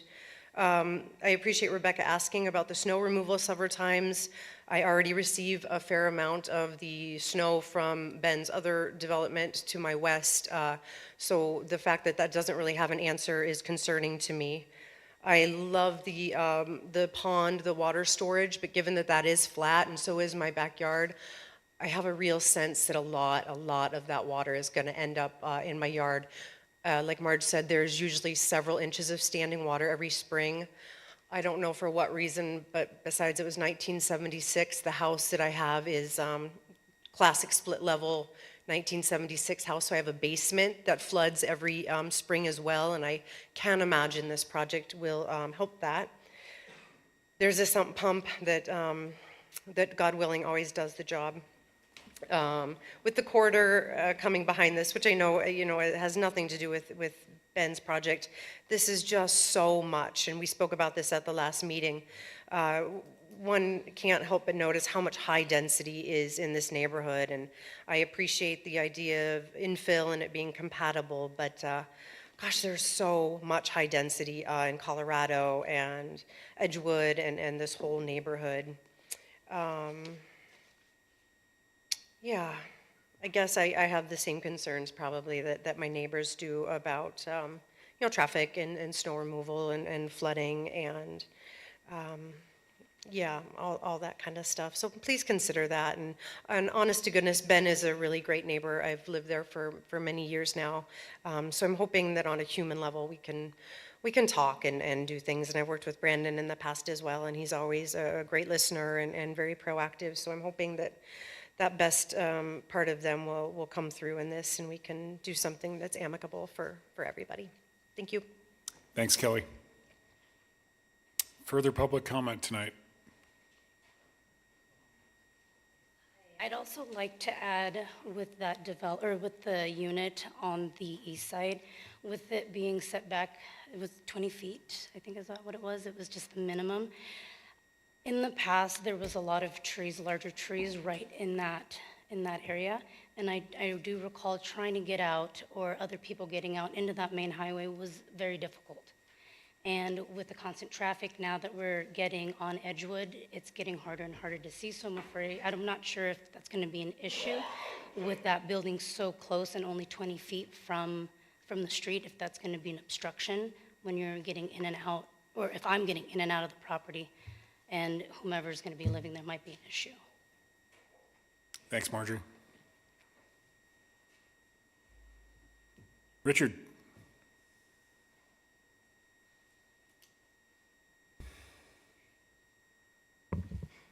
Good evening, Mayor, councilors. Richard Hildner, 104 5th Street, Whitefish. This evening I'm speaking on behalf of Flathead Families for Responsible Growth. I'd like to begin by introducing our new Executive Director, Alyssa Ayler, right back here. She is a Whitefish High School graduate, and she and her husband have made Whitefish their home. You'll be seeing more of Alyssa as the city moves forward with the land use / growth policy revision. I'm not here in opposition to 808 Edgewood Residential PUD. I'm here to draw attention to the limitations of the traffic impact study associated with this, and by extension, similar projects under construction or planned north of the viaduct. Each project adds incrementally to the pressures on the Baker, Wisconsin corridor. The city recognizes that the level of service, LOS, over the viaduct is rated as an F. That's the same grade I received from my high school Latin teacher. In the latter case, there was no choice but for me to make the necessary corrections.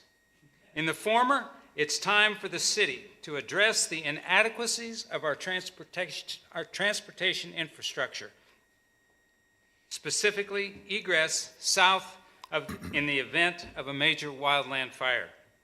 At what point will you say no more development beyond what is permitted by right until the issue of public safety, namely egress, is addressed? I need to address the need to address and resolve the issues of fire, safety, egress, and transportation is urgent and can no longer be delayed. I urge you to take action over this issue. Thank you. Thanks, Richard. Further public testimony? Michelle, anyone online wishing to comment? Nathan? I don't have a lot to say on this one, but Nathan Dugan, 937 Kalispell Avenue, president of Shelter WF. Generally supportive of Ben's project here as well, but fully recognize that there is a disproportionate amount of development in this area of town and would like to see that spread out definitely as we go forward. But, you know, this is so close to town. I walked here today from my house 3 times further away from this building than this place is. So, you know, very, very easy to take alternate modes of transportation. Love the parking, since that's my thing today, underneath the buildings. I'd love to see more of that sort of thing. But yeah, generally supportive. Would like to see you vote in favor. But hopefully we can spread this stuff out going forward. And I think that we did a good job of that earlier. So, you know, hopefully we'll see more projects come forward. Thanks. Thanks, Nathan. Further public testimony? Michelle, anyone online? No? I'm going to go ahead and close the public hearing and turn it back to the council for preferably a motion one way or another. And again, I would request 2 motions, one specific to the zone change request, and if that does get approved, the planned unit development. Mr. Mayor, I move to approve ordinance 23-25 and adopt the finding of fact in the staff report as recommended by the Whitefish Planning Board on October 19, 2023. Thank you, Giuseppe. Is there a second to the motion? I will second. Seconded by Councilor Sweeney. Giuseppe, would you like to speak to your motion? Not really. I mean, both the staff report and the planning board unanimous vote speak for themselves. Thank you, Giuseppe. Rebecca, do you have questions? Okay. Didn't we have to also add resolution 23-37? We're going to act on each separately. ordinance separately, please. Yep. I would like to add an amendment. A new condition, number 10, no basements will be built. If I could get a second. No, it's not in the zoning, but we've got a verbal from the builder's representative, but I just want it added as a condition. I was asking, is this a condition of the zone change, or are you addressing later the PUD? The zone change is, I believe, what you're referring to, Rebecca. Oh. But it would be more appropriate presented yeah, as part sorry. of the planned unit development. Sorry, I got them mixed up on my. It's okay. paper. Okay. You want to just withdraw that? Yes, I'll withdraw my conditional request. Thanks, Giuseppe. Further comments? All those in favor, please raise your hand, and those opposed, like sign, and that motion does carry unanimously. And just for the record, Councilor Davis did recuse himself from the votes, and I would entertain a motion for ordinance 23-26. Giuseppe. Yes, I move to approve ordinance 23-26, Whitefish PUD, accepting the finding of fact from the staff as well as the planning board vote 3-1. Thank you, Giuseppe. Is there a second? I'll second. Seconded by Councilor Sweeney. Further discussion? Rebecca?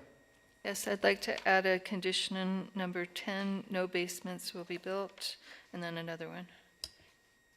Is there a second to the added condition number 10? For purposes of discussion, I'll be happy to second it. Good. Seconded by Councilor Sweeney. Rebecca? This is an area of really high groundwater, and we already saw water trespassing with just the Ruiz property having fill put there. we've had two neighbors speak to that they already have groundwater issues in their basements, and I just want to make sure that it's written so that it's legally defensible if there is trespassing onto their property. Further comments on the amendment? Steve? I don't think this is necessary. I think that the developers, I don't think anybody that's building new over there is building basements. And I think the developers will, they have to do a groundwater study, they have to do an engineering study. Engineering study will dictate whether or not they can have a basement or not. Further comments? Sure. Well, then what's wrong with just putting it in there? It's not necessary. Rebecca? So part of our job is to protect the adjacent neighbors.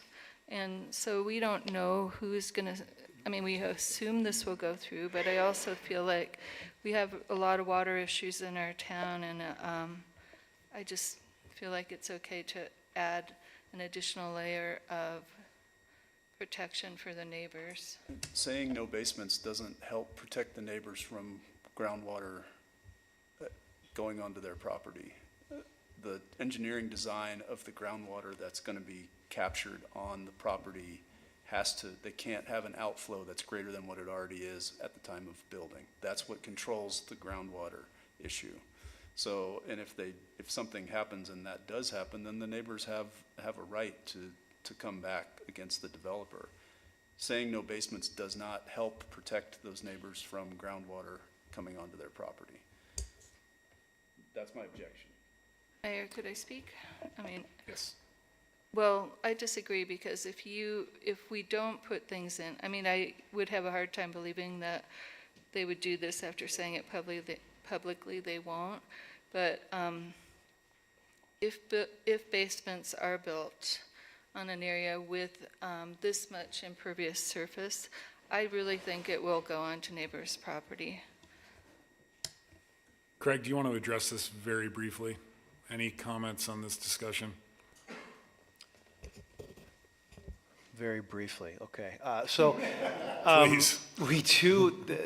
if this were a subdivision with a plat, we could put on the face of the plat that no crawl spaces, or I think typically what we've said in the past is slab on grade construction only. I don't know the mechanism for this one other than the condition that Rebecca is mentioning. I guess I would tend to agree with Steve that this doesn't necessarily protect the adjacent existing property owners. It could serve to protect the future property owners buying these units by not having flooded basements. But I also agree that most builders are going to err on the side of caution and build a structure that's more efficient, which would be slab on grade. So I don't know that it's necessary as a condition, but it could be put in there and we could enforce it. Further discussion? All those in favor of the friendly amendment, please raise your hand. Those opposed? And I'll vote in opposition as well, and the motion does fail on a 3-2 vote, excuse me. You had a second amendment, Rebecca? Any further discussion on the original motion? All those in favor, please raise your hand. Those opposed, like sign, and that motion does carry unanimously. And just for the record, Councilor Davis did recuse himself from the vote as well on ordinance 23-26.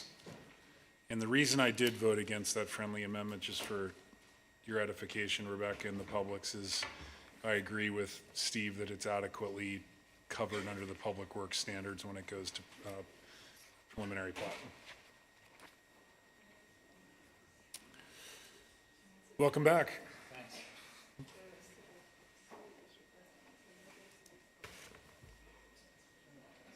I will. Is there another public hearing? Yeah, there is. There's two.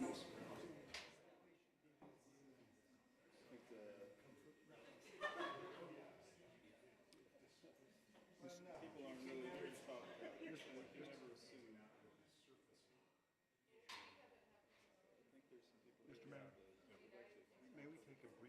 Yes, we're going to go ahead and recess for about 5 minutes.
We're going to go ahead and get started here in just a moment.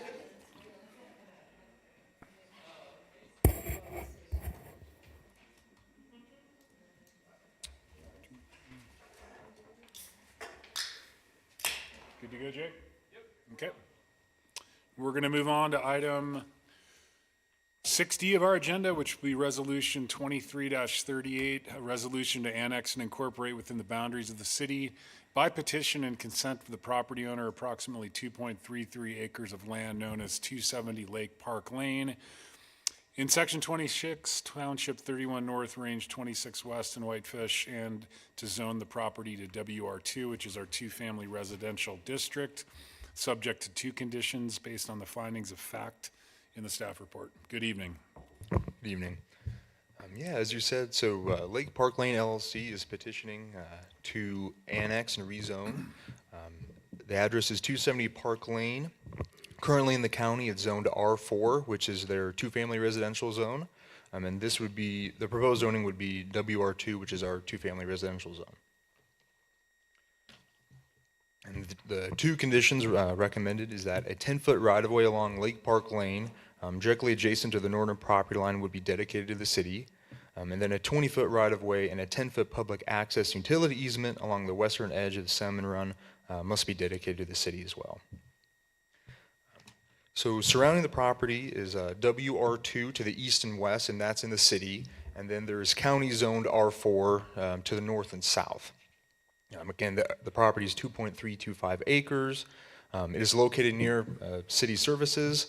And per the city annexation policy, the city should prioritize annexing properties that contribute to the logical growth pattern of the city.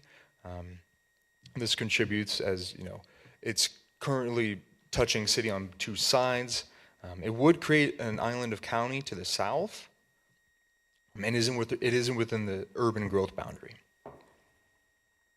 Sewer is available both at the north and south end of the property, and water is available to the north, south on Salmon Run. And new construction would require connection to municipal sewer and water. And there's a fire hydrant over by Salmon Run. The growth policy designation is urban, which includes the WR2 zone, which is proposed. So it complies with the growth policy. Staff supports the WR2 request as it substantially complies with the growth policy and matches the existing uses surrounding the property, both in the city and the county. And then once again, the R4 is, our WR2 is the closest to the county R4 zoning, and that's an annexation policy, rezone policy of the city is to match like for like. And the city will meet the statutory requirements through the consideration of the petition to annex and rezone. You guys adopted the resolution of intent. The schedule of this public hearing, advertised public notice for at least 15 days prior to this hearing, and then this final step is hearing this annexation request. So Montana, the MCA and the Whitefish Code provides three criteria which the zoning upon annexation needs to comply with. Only one, they only need to comply with one of the three criteria. The first is the authorized land use is compatible to the land uses authorized under the county zoning classification that applied to the property immediately before it was annexed to the city. And yes, the WR2 is compatible with the Flathead County R4 and is the closest equivalent zoning. Authorized land uses that are consistent with the land uses approved by the Board of County Commissioners. And again, the WR2 is the closest to R4 zoning. And three, be consistent with the land use and zoning recommendations for the subject areas as set forth in the growth policy. And yes, it is consistent with the urban land use designation of the growth policy. So based on compliance with section 11-7-12E 1C of the Whitefish City Code, staff recommends annexation of the subject property and zoning upon annexation of the property of WR2, two-family residential upon annexation. If the City Council does not approve the request to annex and apply the WR2 two-family residential, the resolution of intention to annex and the resolution to annex and rezone will be null and void, and then the property would remain in its original status in the county. Okay. Thanks, Nelson. Any questions for Nelson on his staff report? Giuseppe. All right, sorry. You said that, but just to wrap my head around this, in your map, this is 270, the address, it's 270, I cannot tell which street.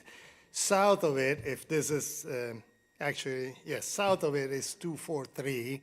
Out of just my education, would that be then later automatically annexed because it becomes a completely under siege by the city property? I don't know how to say. I just studied Julius. Wholly surrounded. Okay, yeah. I just finished studying Julius Caesar, so I got the siege stuff going. Yep, I'll let Angie. We step in. Sorry, Giuseppe. Yes, we could it would be wholly surrounded. There is a process, though, it wouldn't automatically be annexed. We would have to go through the wholly surrounded process, which requires a resolution of intent. The thing about wholly surrounded area is that they do have a right to protest, but their protest can't block the annexation, unlike contiguous. So yes, they would be wholly surrounded, but we would have to go through the entire process before we annex them. Follow-up question then. The one we're talking about is in the county, and it's County 4, R4, which is equivalent of two-family residential. Do you happen to know 243, is it also County R4? I'm wondering about the whole picture at the end of this exercise. Yes, to the north and south is R4. So the 270 Lake Park Lane is R4. And then to the north and south is the county still, and that is R4. And then to the east and west is the city of Whitefish, and that is our WR2. So you're correct. Further questions, Steve? Nelson, what's going to happen with Salmon Run Road? Are they dedicating more right-of-way? Is that going to be a through street? Yep, so that is condition 2. Is that right-of-way and 10-foot public access. Is that wide enough for a city street? Yep, it's matching what was done with the subdivision to the east. To the southeast? Yep. So to the east of San Marinho. So it's the other half that the city needs for the right-of-way. Okay. All right. And Greg, that's accurate, that'll be enough to build? Yeah, so it'll be the same road profile of Salmon Run that was constructed off of Haugen Heights. Will extend all the way north to Lake Park Lane. Okay, thank you. Further questions for Nelson? Thank you. Not seeing any. We did advertise for a public hearing on Resolution 23-38. We'll hold that hearing now. Any public comment tonight from the audience? Name and address for the record, please.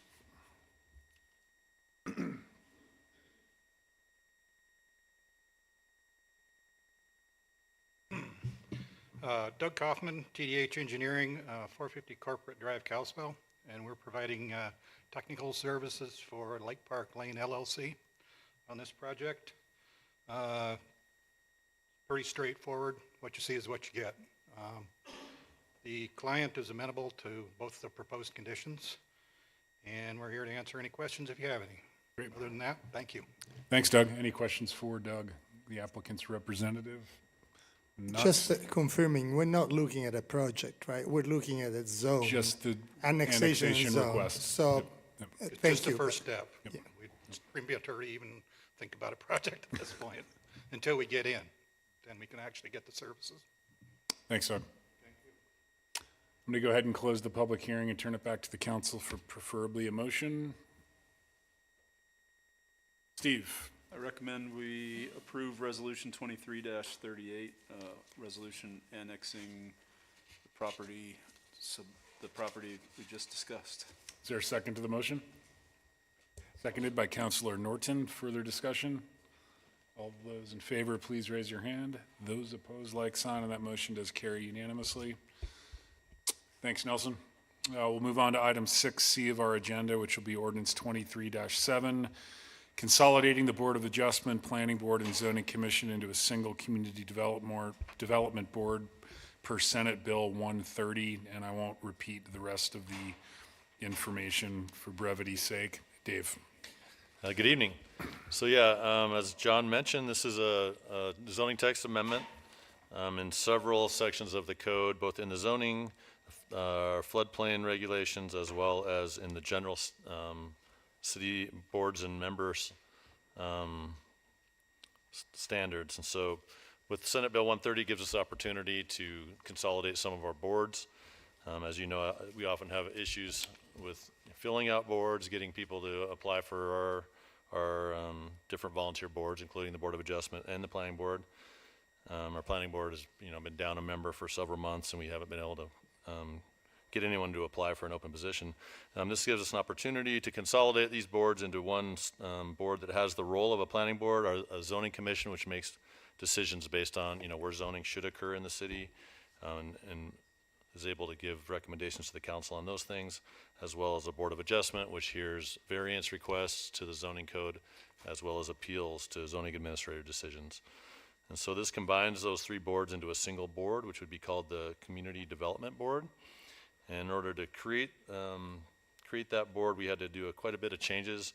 The staff report, by the way, is on page 641 of your packet. That's a pretty big packet. 641 is a big page number, but there's 49 pages Sure of this is. particular subdivision. This particular zoning text amendment is 49 pages long. So while we were doing that, we did some housekeeping amendments. As we've been going through the code sections, we've been changing the word shalls to musts, just based on some Supreme Court decisions. We also added, since we were mucking around in our dark skies ordinance, we added some standards for LED lighting in there, as well as referencing the Public Works engineering standards for streetlights.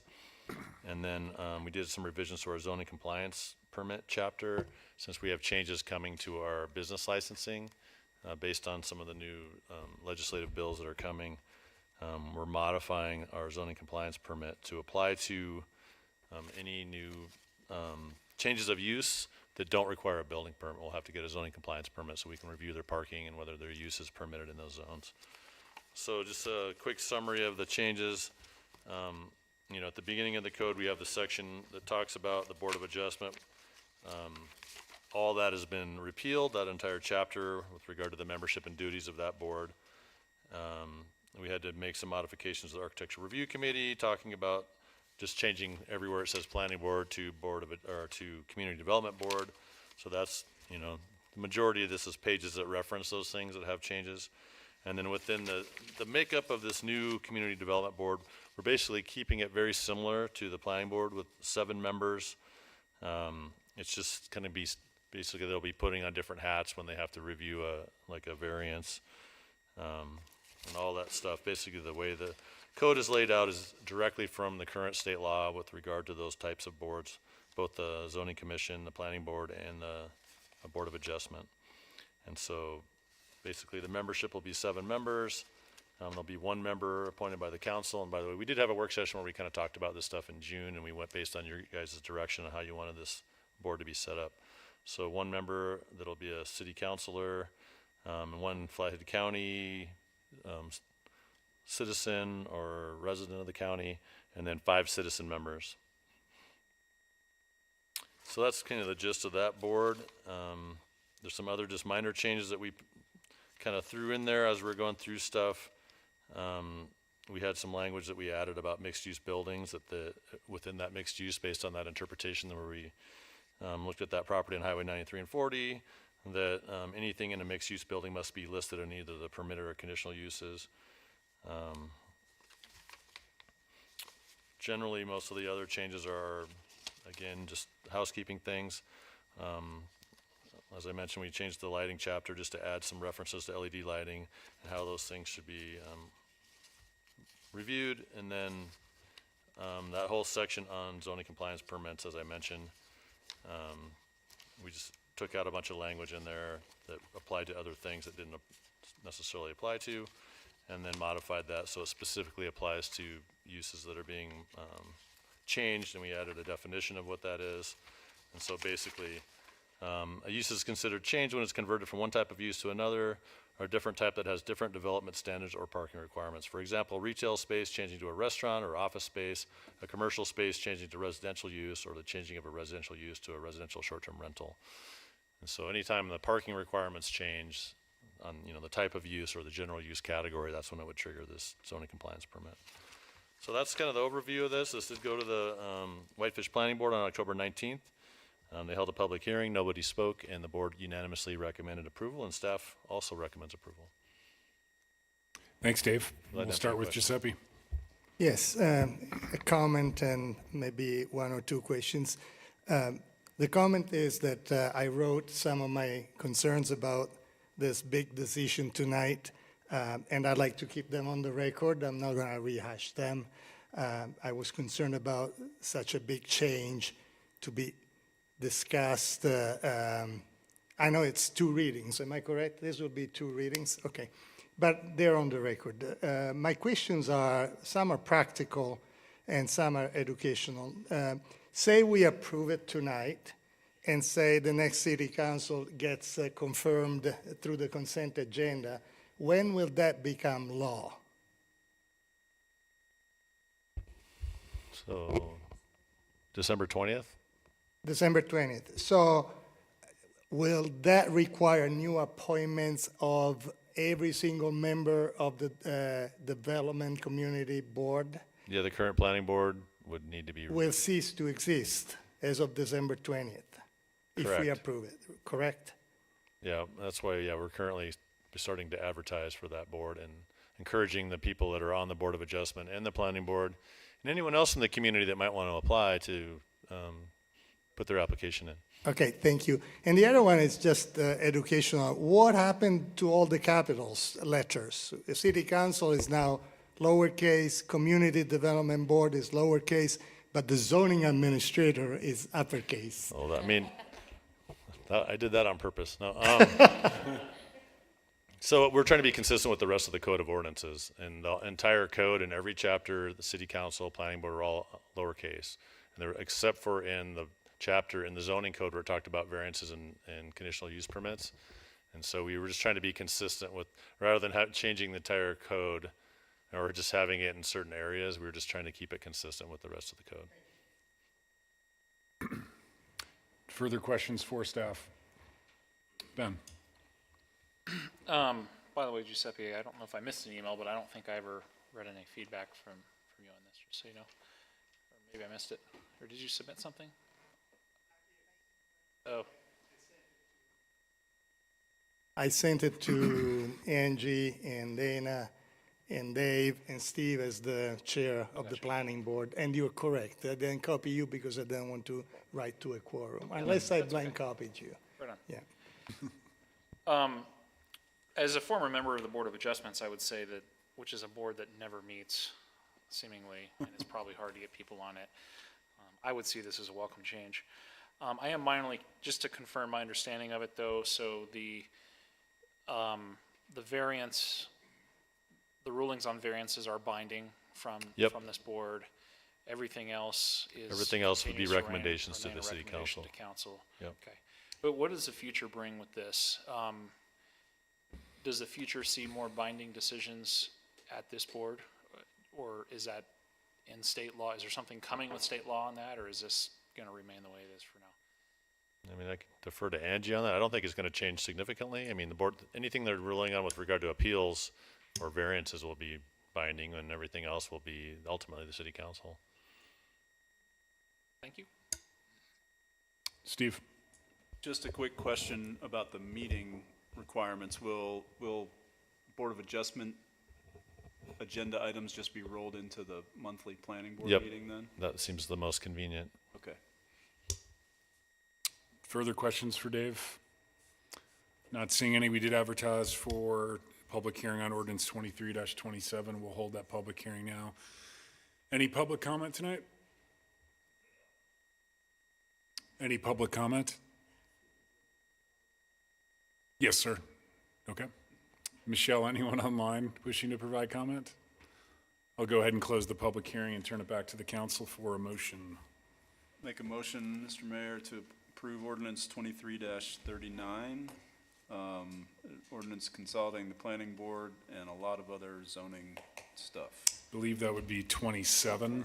Oh, 27, sorry. Is there a second to the motion? Second. Seconded by Counselor Sweeney. Further discussion? Yeah, Steve? I just want to speak to the issues with the planning board this last term have been kind of uncharacteristic, and we've been without a member for several months now, and we've also had, our attendance has been, we haven't had a full board there except maybe once, maybe twice in the last year. So it's been a challenge just to get a quorum at those meetings, and we had to skip one meeting because we didn't have a quorum.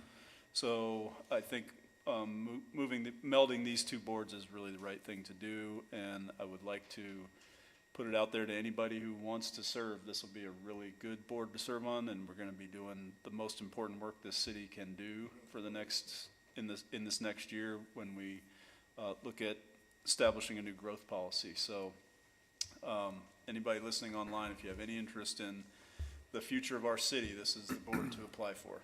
Thanks, Steve. Further comments? All those in favor, please raise your hand. Those opposed, like sign, and that motion does carry unanimously, Michelle, which brings us on to our last public hearing of the evening, item 6F, which will be ordinance 23-28, amending zoning regulations, Title 11, Chapter 3, Section 23, vendors, and Chapter 9, Section 2, definitions of the Whitefish City Code. And this comes to us after a work session just a few meetings ago. Dave. Good evening again. I want to apologize. The staff report that's associated with this that went to the planning board was not included in the packet inadvertently. I did put a copy on the dais for each of you, so it's sitting there.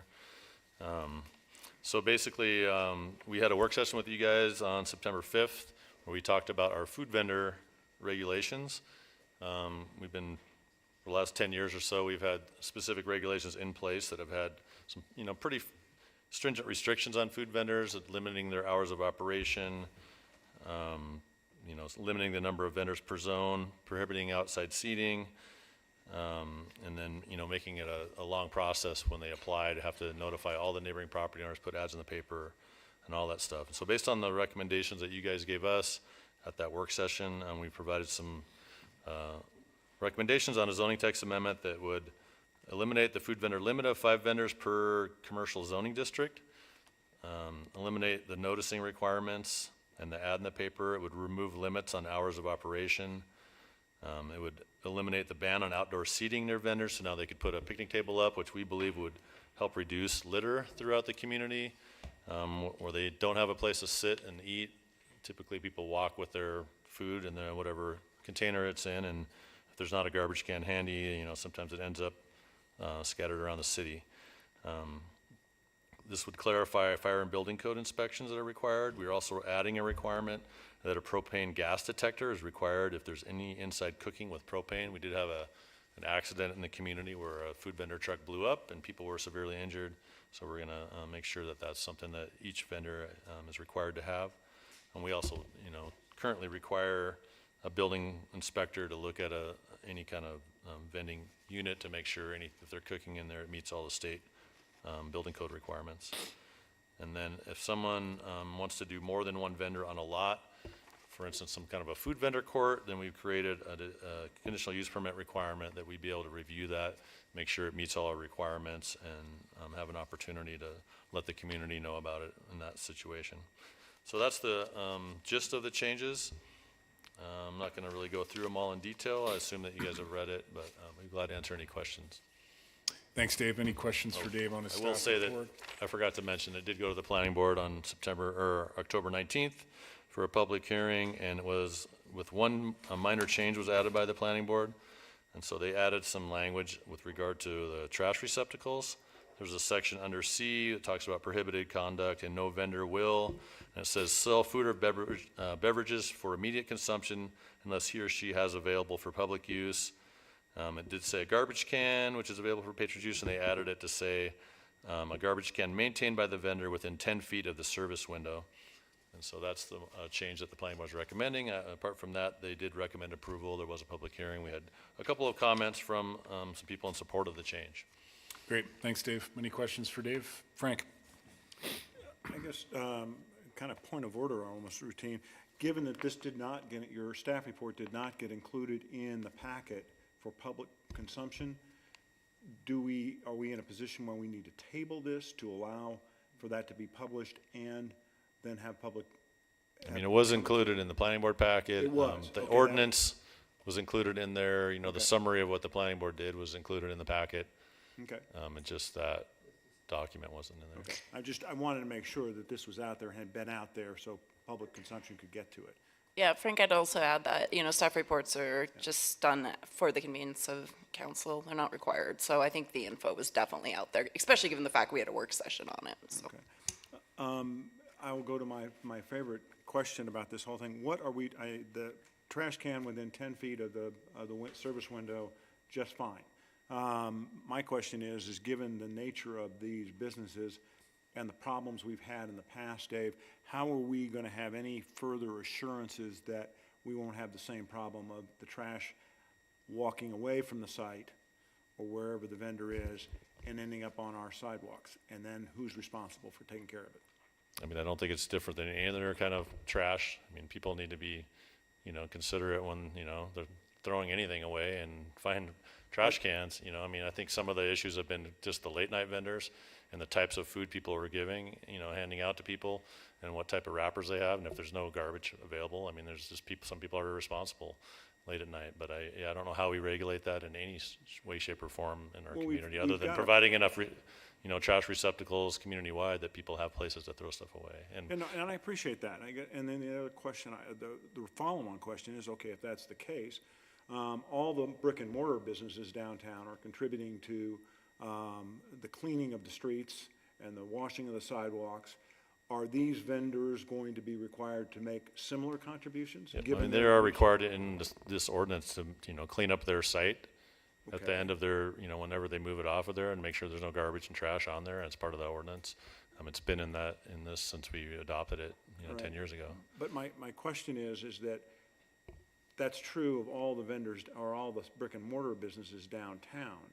They've also gone as a collective and are funding the cleaning of the streets on I don't know whether it's monthly or semi-annual basis or whatever it is. They're funding that to do that. It seems to me that these vendors who are similarly impacting our streets should be invited or required to make similar contributions. Is that dealt with here? That is not dealt with. I'm not sure how you would require them to walk around and police all the streets of Whitefish looking for garbage, but. I think you missed my point.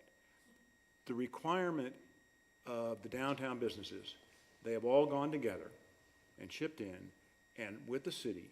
As members of Heart of Whitefish. Yes. Not all businesses. But virtually, in any case. My question is that this particular use has a higher exposure for that kind of traveling food.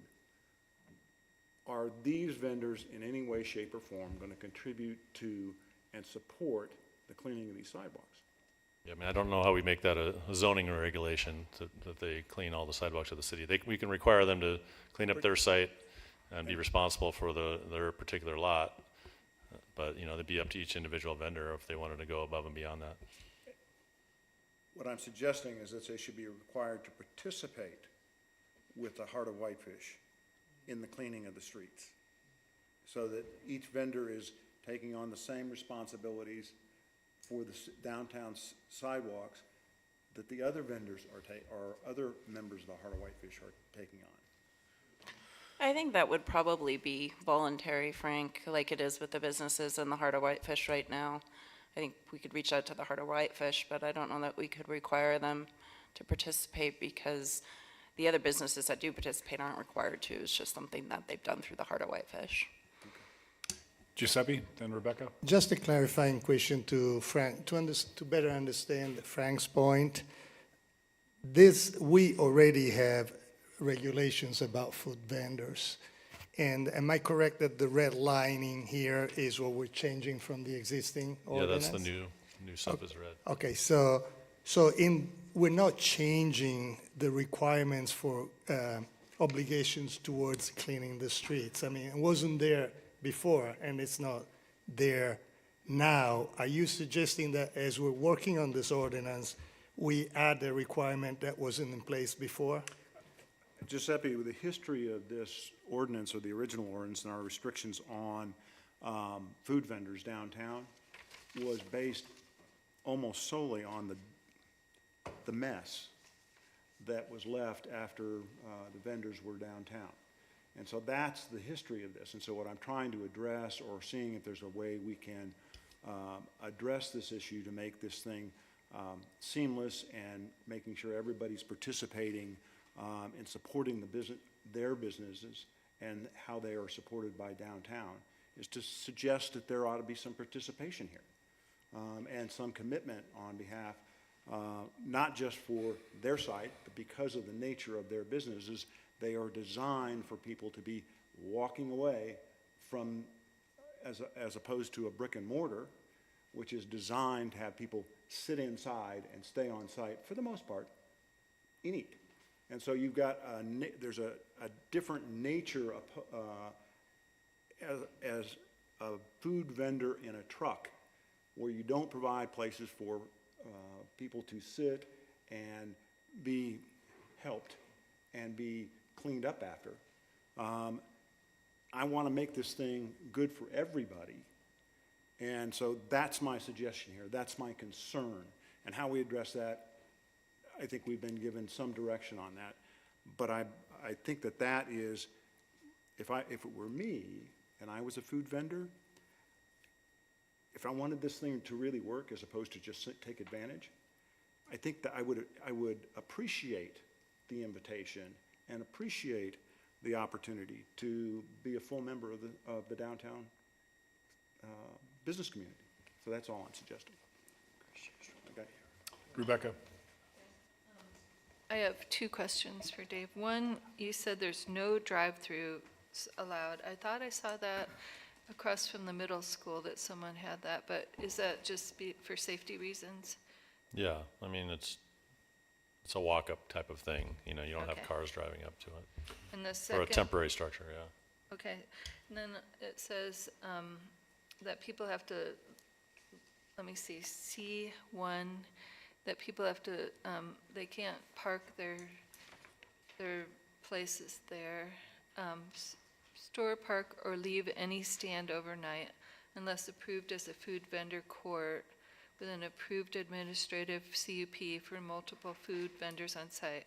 So that's like when we have Oktoberfest, people can leave them there, but that's the only event. Yeah, or if someone were able to, you know, if they had a private lot where they went through the process and got a permit for multiple vendors on that site, and it was just gonna Okay. be there all summer or something like that, Yeah, some then of in the that hotels. case, they could leave them overnight. But the intention right now is because it's supposed to be a temporary vendor, that thing is off the site at the end of the night. And we've had a couple of vendors that have stored their things, and we've had to remind them they're supposed to remove their cart at the end of the night. Okay, and it seems like most of them are made up that way now anyways, to drive around. No, I think it looks good, and, you know, I'm gonna go to these places, and I'm not throwing the trash on the ground. So hopefully, hopefully people will be courteous. I think speaking to Frank's point, I think there was a lot of resistance to Main Street brick and mortar businesses in the past. It wasn't just trash, you know.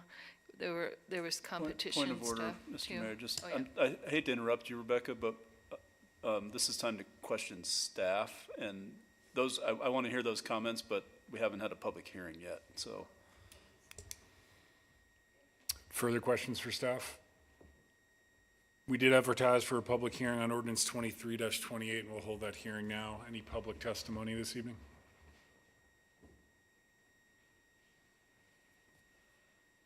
Hello, Andres Guzman. I live at 1035 2nd Street East. I currently have a mobile food vending permit downtown, and I've been through the process a couple times.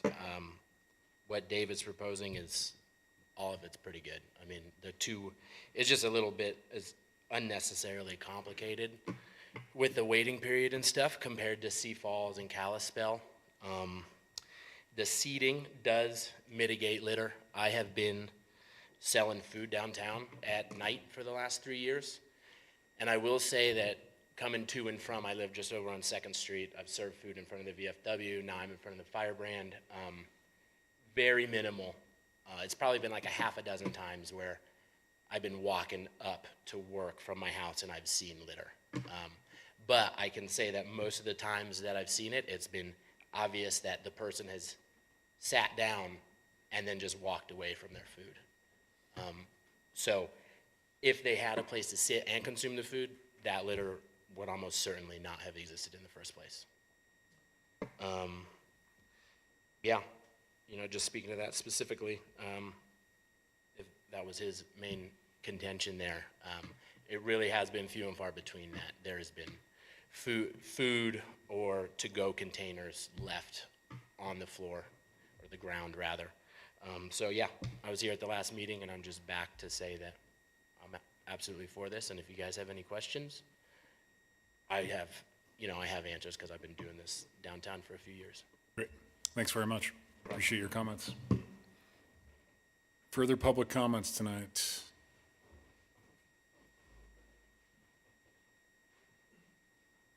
Yeah, I just wanted to. Just name and address for the record. Daniel Trussell, 804 10th Street East. Yeah, I just wanted to continue going further with what Andres is saying. I think the barrier to entry within this arena is pretty difficult, and honestly, the food options are quite limited in town right now. There's really very few lunch spots. There's a really high barrier cost of entry. And for a lot of people, like young in age, as we are, it's quite difficult to foresee having a business. And so I think any ease of regulations is going to incentivize more people to get into this industry, which is going to benefit town and give people options for eating. And furthermore, Andres passes out trays, and the only litter that comes from that, except for the people that do get it to go, is a little sheet, and that's because seating has been offered at the place he's located. So continuing to ease that regulation, I think, is going to allow that trash consumption to go down, and I'm really big into the environmental stuff, so I think that easing that regulation is just going to support that narrative. So that's all I have to say. Thank you. Appreciate it. Just whenever you'd like, just head up to the podium after. Marshall Hagler, 419 Colorado Avenue. I am all for this. Kind of piggybacking off of what Daniel said just briefly is I struggle a lot of times to find not bar food or fried food to eat at lunch. And food trucks have kind of been my go-to. I'm definitely know Andres. I've seen him at the VFW when he was inside the VFW, when he was outside, and currently now. I love Steph and Rebel Roots, and I think diversity of food to this town, especially during lunch, would be a big help. Also, I believe there was a motion for extension of hours. No vendor can operate over 6 consecutive hours. If a vendor wanted to do lunch and into dinner, it kind of makes them very limited on kind of the hours that they choose to operate, which I believe could also benefit. I also do work currently and have for the last 4.5 years at Tupelo Grill. I don't think there's any restaurant owners in here right now, but, restaurants already, especially in the summertime, are absolutely slammed out the door. And I don't think it's going to really take any business away. I've also come from areas that have had, and I hear this is obviously just in recent proposal, but like food truck courts, and if that, motion were to go forward about multiple vendors being on a similar property and possibly being able to stay overnight on someone's private lot if they go through the correct permitting systems and, all the regulations could bring a cool kind of vibrant new, little niche to the community as well. I couldn't agree more that, after Councilmember Sweeney had talked about his concern of litter, that vendors without seating, which seems like that's most, you're worried about trash because they walk up and they walk off and they have the food in their hand. But the addition to seating, which I think is one of the kind of amendments of one of these notions here, is going to be a great help. And even if that is a concern, I know that there's something in there that says trash receptacles have to be within 10 feet of the vendor window. But if there is seating, maybe you could put something in that there has to be also a receptacle close to where the seating is as well, and that might solve your issue. But other than that, I think this is a pretty clean city, and I think that the diversity of food, especially for me and the rest of the community, would really appreciate something else. I don't want to have to drive an hour and a half to go to Fernie just to eat Indian. So. Thanks, Marshall. Further public comment tonight? I'm going to go ahead and close the public hearing and turn it back to the council for a motion. Yes, Mr. Mayor, I move to approve ordinance 23-28 as presented per the staff report. Is there a second? A second. Seconded by Councilor Cornell. Further discussion? Couple of questions, if I might. Giuseppe? You said further discussions? Yes. That's the time? Just wanted to say the food is amazing there, and Marshall makes a mean old-fashioned, so we appreciate that. Question, Dave, is there, the restriction on hours in here is just 6 consecutive hours? So that's being removed by this, but in the past it said vendors shall not operate more than 6 consecutive hours per day, and additional hours allowed for setup and takedown. Is there a limitation on how late they can go? So the current one, it says no vendor stand shall operate on property beyond 3 a.m. I mean, if you've been in Whitefish at 3 a.m., there is nobody on the streets at 3 a.m., so I don't know why anybody would stay open past that, but. My thought was we might want to shorten it up to like midnight or something. The bars close at 2. At 2? Yeah, I mean, So that's that when was most of the their reason for business 3 happens, o'clock? is from 1:30 to 2. Okay, well, I just, yeah. Okay. You've answered my questions. Thank you. Further comments or questions from the council? Ben? First of all, I appreciate you folks staying around at this longer meeting to provide your feedback on it. I know that helps us up here. In my opinion, I do think this provides some nice variety to the citizens to choose what type and how they consume their meals. I see it as a welcome addition. Frank, I think your concerns are totally valid. Littering is illegal in this town. Hopefully everybody knows that. And we do have trash cans up and down Central. I hope that at least helps that concern. And if it doesn't, we'll have to react to it and see what happens. Steve? One other question, and I don't know how this gets addressed. These trash cans that'll be required are not going to be bear-proof, or are they going to be bear-proof? They're not going to stay out, so why So would they're they not need to be staying out. bear-proof? Okay, that was my question. They have to So be they're not cleaned up staying at the out. end. They'll be Good. hauled off We're at the good. end of the evening. We're good, thank you. Steve? I just want to say that thanks to you guys for sticking around. The food that you provide for our community hits a missing portion, I think, of our menu items, especially in variety, but also in who actually dines there. Not everybody can afford to eat at Tupelo or Abruzzo, or even at Craggy Range for that matter. And having more food, we certainly have the population, especially in the summertime, to support you guys and the restaurants downtown. And I trust that you guys will take care of the trash problem, and I think that allowing seating will clean up most of, if not all of that problem. And that you'll, even if you are in a place where you can stay overnight, that those trash cans will be taken care of each night before you close shop. So, thank you. Appreciate you guys. Further, Rebecca? Just thank you, Dave, for doing this. I think it's great for people starting new businesses because we have limited real estate in town to do that, and it's quite expensive, and I love food trucks, so I'm really happy about this, and thanks, you guys. All those in favor, please raise your hand. Those opposed, like sign, and that motion carries unanimously. Thanks for coming, folks. See you soon. You open after this meeting? Okay. We'll move on to item 7, communications from our Public Works Director. You have the information regarding the Caro Avenue notice to proceed request for final bidding and design from Craig in the packet. Craig. Good evening. So as a collector street that serves a vital role in the city's transportation network, the Caro Avenue reconstruction project is next up on the resort tax priority list. This recommendation to proceed with Caro was based on heavy vehicular traffic volume, unsuitable roadway conditions, and the need for bike and pedestrian connection between West 2nd and West 7th Street.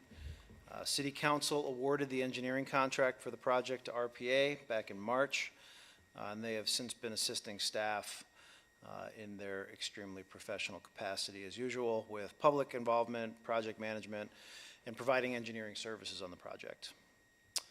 One of the highest priorities of this job is the enhancement in driver and pedestrian safety that will be realized through roadway improvements, street lighting, intersection improvements, and the addition of a shared use path.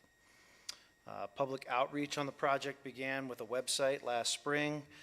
Since then, we've had 2 project newsletters. We held a public meeting and had numerous individual meetings with residents interested in the project. So included in your packet tonight, there are several figures which give an overview of the proposed layout for the project, a proposed schedule, the current estimated budget, and a written comment that we've received to date. Assuming that we're authorized to finalize the design and bid the project, final engineering will begin immediately with the goal of bidding the project next March and beginning construction in May. We anticipate about 150 days of construction, which will allow us to complete the project in early October, which is about a month earlier than we have been in the past. So that's one of the primary focuses of this schedule. So the city's approved transportation plan designates Caro Avenue as an urban collector. The engineering standards for a collector street show a 32-foot wide roadway with curb and gutter. Given the existing 24-foot width of the roadway and concern for increasing speed, staff has determined that this collector roadway would be too wide for this corridor.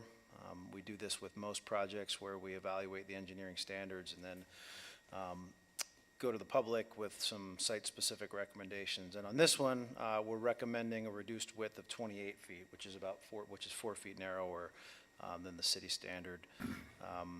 We feel this reduction in roadway width will help to calm traffic while still providing sufficient room to convey vehicles. The reduced width will also help maintain as much boulevard as possible with the existing power poles on the east side of the roadway. The Connect Whitefish Bike and Pedestrian Master Plan recommends a shared use path be constructed between West 2nd and West 7th. We looked at options to build that path on both sides of the roadway, and we're recommending it be constructed on the east. Doing so will maximize the clearance between power poles and vehicles. It will minimize the number of crosswalks on Caro, and it helps to improve connectivity to the existing and future local roadways. In terms of utilities, there is an existing 12-inch PVC water main that runs the length of the project. It's in good condition and has sufficient capacity, but we have determined that a few connections to this main will make sense on West 3rd and South Caro Estates to help loop the system and serve future customers. In terms of sanitary sewer, the majority of the corridor is already served by sewer, but we are recommending a few minor extensions to pick up some of the outlying areas. Lighting. So as with past roadway reconstruction projects, we are recommending that we upgrade the corridor with our standard 14-foot dark sky compliant decorative LED lights. As I think I've discussed in the past, these lights are compliant with the city's outdoor lighting standards. They were put in place to protect and promote public health, safety and welfare, quality of life, and still have the ability to view the night sky. The proposed lighting system will match those recently installed on Edgewood, State Park Road, and Summers Avenue. And we're recommending those in the Eastern Boulevard to focus the lights on the new recommended pathway. As with past projects, Public Works will work with Parks and Rec and the Tree Committee to determine a tree planting plan. And the schedule that we're proposing will allow us to restore the boulevard and complete the seeding about a month earlier than normal, which we've definitely struggled with in the past. So we will be bidding this project with a specific traffic control plan, as with past roads. Those plans must be adhered to, and we're recommending that we construct the road being closed to through traffic. This will still allow residents that live along the roadway to access their properties, but will help expedite construction. As I mentioned, this will be a resort tax project, and the total estimated cost at this point is $3.7 million. I'm not going to go through all the details on that, but the project will be split between fiscal year 24 and 25. So based on all of this, the guidance and direction that we've received to date and the Resort Tax Committee recommendations, it is Public Works recommendation that council approve the concept in this packet and authorize us to proceed with final design and bidding. Thanks, Craig. Any questions for Craig, or I will entertain a motion, please? A couple of things, Craig. I'd like to say that I like the overall design with the shared use path, particularly on the east, given how well I know that particular stretch of road. How much of the new constructed Caro is going to encroach on the existing, what I call boulevard on the west side? Is that going to take out all of those trees along the west side and go right up to the fence of the golf course? Well, so the golf course fence meanders into the right-of-way on the south end. So the tee box for hole 4 is actually right at the edge of the city right-of-way. And so the fence comes about 10 feet into the right-of-way of that area. We've worked with the golf course on relocating that section of fence. So the short answer is the road shifts about 15 feet to the west in order to accommodate the boulevard and the shared use path. We've walked the corridor with Jen and Philip, our arborist, and we've identified the viable trees within the right-of-way that can be saved, but there will be some trees removed as part of this project. There's no question. We're using most of the right-of-way to build this road with the new shared use path and the boulevard, so there can be some trees within the boulevard expected to be removed, but I think we've been pretty efficient through this preliminary design on saving trees, and I think Jen and Philip were pretty happy with where we are. Well, and just for lack of a description, the ambiance along Caro as a general proposition, one of the nicest thing is a lot of those trees do add, I'll call a country feel to it. Are there plans to add additional trees along the fence, the existing fence line for the golf course, to add that back? You know, the fence line, most of the trees along the golf course are on the golf course property. Yeah, I know. Won't be disturbed. Okay. All right. And then, just because I have to say something. I'm ready for it. Lighting? Lighting? Any way I can argue with you guys to not put lighting on that, it's just not necessary. And a 14-foot on top of that, it's like, I don't see on this short a piece of highway, given I don't see the safety benefits to it, among other things, and then the costs associated with it, and the ongoing cost associated with it. I just don't think makes sense, given our other plans from climate change or anything else. So that's my bitch. Again. So. May I offer a trade-off? May I offer a trade-off? You know where I'm going, right, Craig? I have no idea where you're going. Ball. I thought I was going to get saved by the 10 o'clock bell. Bollards. Meaning you put the bases for the big ones, and we start with the little ones, and if traffic and safety require more lighting, we can switch them like we did in Texas. Again, I mean, this is a council decision, but I can tell you staff's recommendation is to go with the standard 14-foot tall city poles. I think that the amount of, you can see the amount of pedestrian and bicycle traffic that's out there currently. When we build this path, it's just going to create that connectivity between 2nd and 7th, and you're only going to see it increase. And I think the lighting really does help to provide safety for all of those bicyclists and pedestrians. And it really does, those poles act as a traffic calming measure. When people see them, they realize, wait a second, I'm in an urban area, I need to slow down, I need to pay more attention, and so they provide that visual cue to help calm traffic as well. And I don't think we see that on Texas. With the short bollards, we had a relatively light snow year, but I'm really concerned about snow storage in the boulevards and the bollards being covered in the winter. We didn't see much of that last year, but I think it's something we're going to notice going forward in the future. And the cost savings for the bollards is almost negligible. I mean, I think we spend about $1,000 less between a bollard and a 14-foot pole. Forget I said anything. Yeah, well, so anyway, I mean, I leave it completely up to council, but I can tell you that staff's recommendation is for the poles. Wow. Thanks, Jake. Further comments, questions for Craig? Craig, just so you're closing that section, but where will the traffic go? Because we had a problem with Grouse Mountain wanting to close off their neighborhood when 93 was redone. So how will we be rerouting people? Do you have any idea yet? So, I mean, it will be signed at Highway 93 and Blanchard Lake, road closed ahead.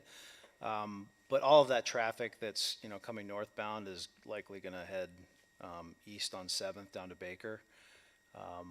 And then it'll be closed at Highway 93 and Caro Avenue. So most likely that traffic will also, I mean, it's going to find its own way through. There's other shortcuts people can use good to 7th, but I think most of it will be Baker and West 7th. Ben? Couple questions. Craig, is the bidding and construction schedule looks pretty tight, where you're bidding the project to start immediately afterwards. Do you have any concerns about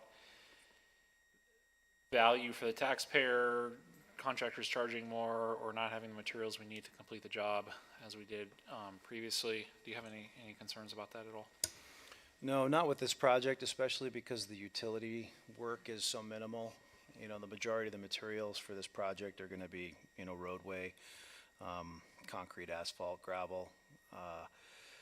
We are statutorily required, to advertise for a certain period of time and open bids 1 week after the last advertisement. And so we've designed the bidding and the award schedule to comply with MCA, and it's similar to what we've done in the past.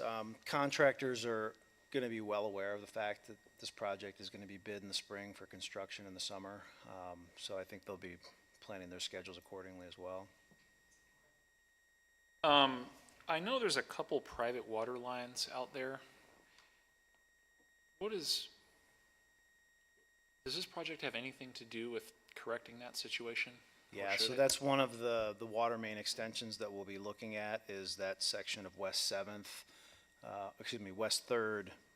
to the west of Caro. I'm not sure exactly how far west we're going to go, but I definitely want to get it up to the west to connect a few of those customers that are currently on that private service. I think it would be good to try to eliminate those over time as best we can, in my opinion. Sure. Are there any future plans for light at 2nd and Carroll? There are, yeah. Yeah. Does this project have anything to do with that? This project doesn't have anything to do with that, but when the Whitefish Yards project meets the warrants, they are required to install that. And they're working through the process with MDT to design that, that traffic signal. Gotcha. How come there's no stormwater upgrades in this project? The stormwater in the area is fairly solid. It takes a significant basin, but the stormwater actually flows in between West 4th and West 3rd Street through a natural drainage pattern. And, you know, although there is some stormwater that will be created through the curb and gutter, but we can discharge directly to that. Okay. And my last question is, will you be making sure that the boulevard grass grows? Yes. Thank you. Sorry, I have Sore a couple subject for questions some too. Craig, my concern a little bit is about the width of the road, just because this is such a popular road. And looking to the future, if we spend 3.7 million now to build a 28-foot road rather than a full street standard road, do you think that's a wise use of our money at this point, or should we look a little further to the future? You know, we're taking up the vast majority of our 60-foot right-of-way with the 28-foot road. Our standard collector roadway right-of-way is 80 feet as opposed to 60 feet. And so while we can widen the road, I think we're going to wind up buying a lot of right-of-way in order to do it. My thought is that in the future, if the road needs to be widened, it'll likely get widened to the west, and we can deal with those right-of-way acquisition issues then. I think 28 feet of paved surface is more than adequate for the foreseeable future, and yeah, Okay. I think it's And cost effective. How wide is North Caro? Is that built to 32 feet? Because on the other side of the road, they have There's a curb and turn gutter on lane both there. sides.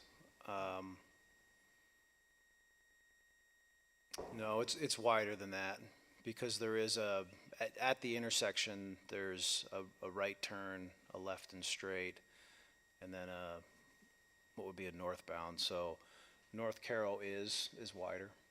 Okay.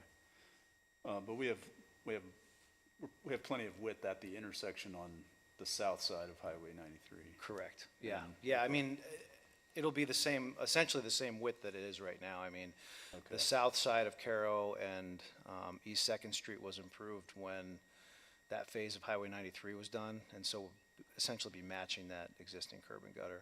Okay. And there's no curb and gutter on the west side of the road, correct? In this project? There will be curb and gutter on both sides of the road. On yes. both sides, okay. And then the other thing, it'll be striped, double yellow. Yep. And there'll be a crosswalk at 7th and at 3rd. We haven't gotten to that point in the design. Yes, there would be a crosswalk as well. At 7th, there isn't a walkway on the west side to connect to. Okay. And it's a four-way stop anyway, so it's a little safer. But on Yeah. 3rd, there's no walkway on the west side of 3rd either, but. Yeah, I mean, we'll that's a be very looking at popular- crosswalk design. I think that having a crosswalk at either 3rd or 4th will make sense. I'm not sure which one yet or both, but we can consider that. Okay. Thank you. That's all I have. Sure. I apologize, but Steve made me think, all the mailboxes right now are on the west side of the road, and I see people, rushing across to get their mail. Are we planning to move them to the east side? And if not, Steve's question about the crosswalk makes even more sense.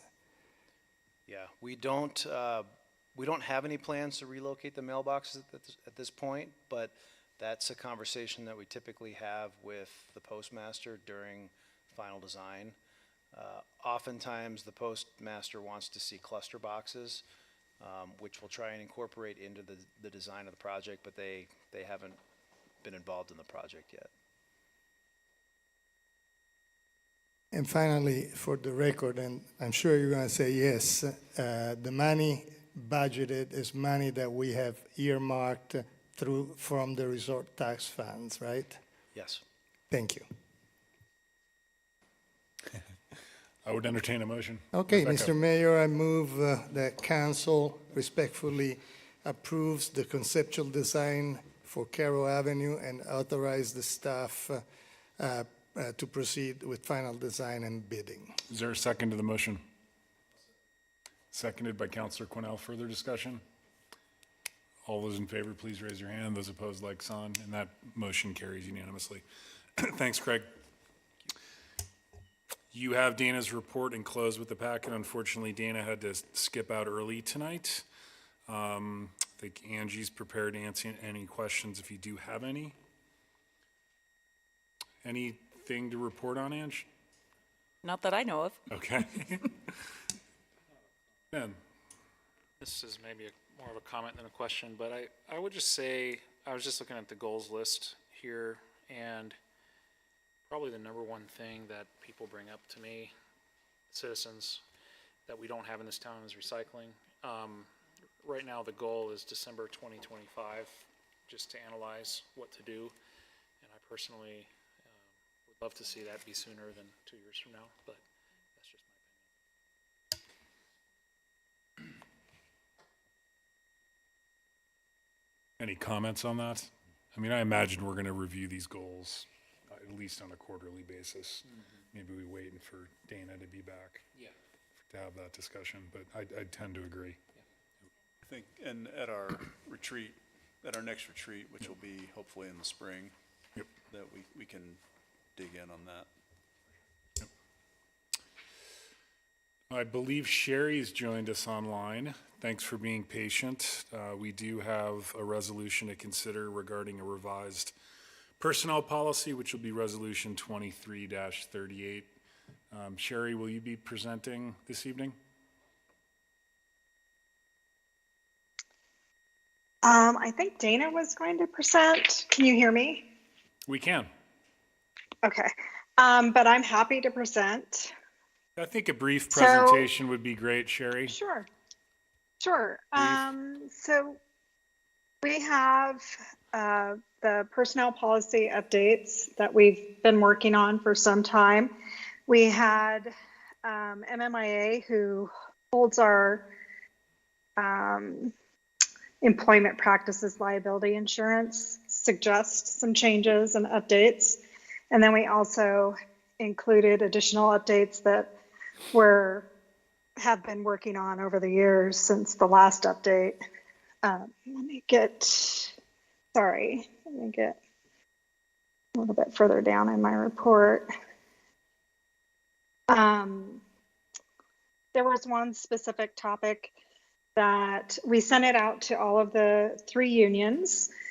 We did work with our fire union, who sat down with us, went through all the changes with us, and implemented some changes that they requested, and got feedback from all of our department directors, worked through those changes, and then there was one specific change that we had made, and I'll have Angie, could you help out with that one as far as the 8 hours and the 10 hours scheduled shift, and full-time employees who we had in the policy, everybody gets 8 hours of non-union employees, I apologize.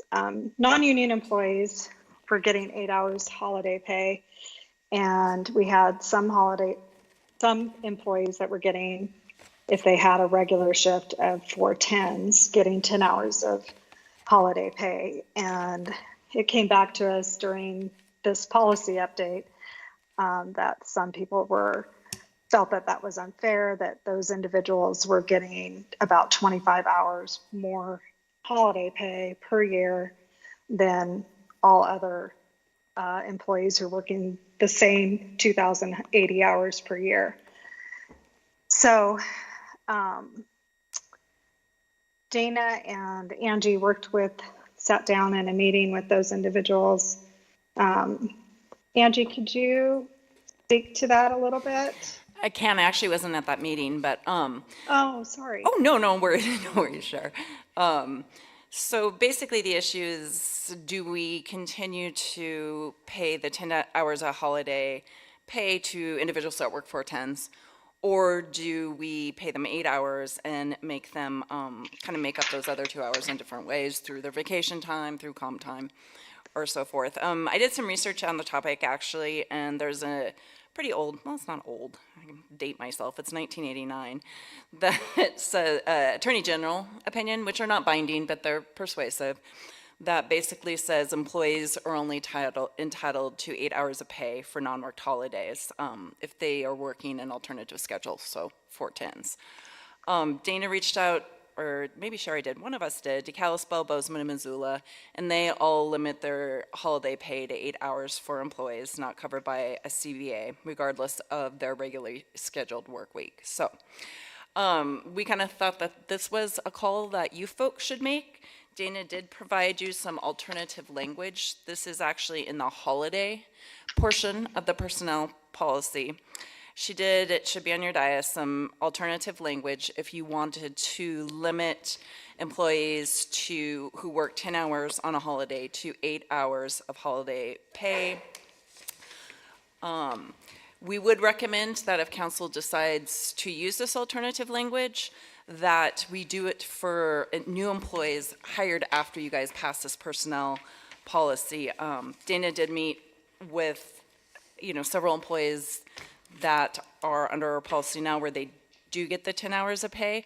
We felt it would be kind of unfair to take away that benefit for current employees. So we would recommend that moving forward, that if you choose to implement this alternative language, that you just do it moving forward for new employees. I don't think Thanks, we have Angie. that. I don't think she provided us that information or language. I believe it's in the last part of the staff memo before the financial requirement.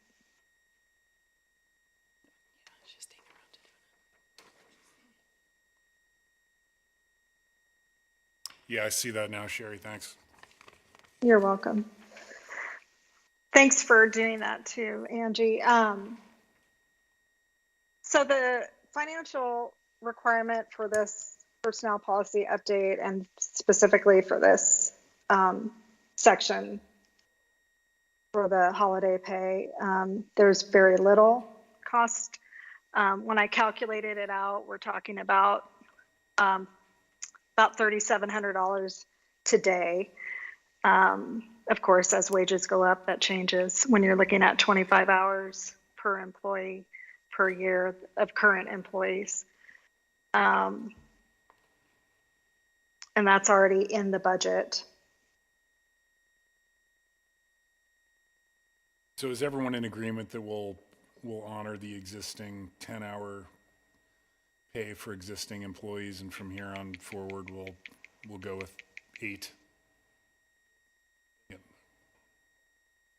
I think we're fine with that, Sherry. Okay, great. We will make that, So- we will add in that alternative language to the policy. Great. Any other feedback you need from the council? We typically don't get that much into the weeds on personnel issues or policies, so. That is actually I think the only feedback that we needed. We Okay. felt like that was maybe since council approves the policy, that's direction that should come from council. Okay. The rest of the changes, we did add some things. We actually added some diversity language for non-binary employees who are transgender, and employees who will be transitioning. That is, thank you to Maria for her suggestion. She attended a conference where they discussed addressing those in a personnel policy. So thanks, Maria. Good addition. And we cleaned it up a little bit. We made the changes that were requested by MMIA. Hopefully that will go forward in the next couple years and even clean it up some more. There's some stuff in there that's quite repetitive, and there's some stuff in there that's pretty old. So we'll be working on cleaning it up even further in coming years. I think it's a great start. It took us 6 months to revamp our employee handbook at my company for 30 employees, so you guys did a great job personally. Giuseppe, we're scientists, Frank. We don't know how to do these things. I just wanted to make sure procedurally, Angie, on our docket, we have resolution number 23. I assume that would be -39. If we are, 39, is it 39? 39, you're correct. Yeah. So are we saying that you're okay with our input without a formal vote on a resolution? We need a motion. Oh, okay. Yeah, and I would entertain one. Okay, so that sounds like a motion. Mr. Mayor, I move to approve a resolution number 23-39 of the City Council adopting a revised personnel policy. Thanks, Giuseppe. As directed, the revision, including the revision that we just talked about. As per the staff report with the revision as presented here with the 10 hours legacy and not for the future. Thank you. Is there a second to the motion? Second. Seconded by Councilor Sweeney. Further discussion? Rebecca? That I thought it was nicely done and very sensitive. Yep. All those in favor, please raise your hand. Those opposed, like sign, and that motion carries unanimously. Thank you, Sherry, for joining us. It's rare to see you at one of these meetings, so hope you're well. Thank you. I am. Thank you. Good. And thanks, Angie, for filling in. We'll start with communications from the council. Who would like to begin tonight?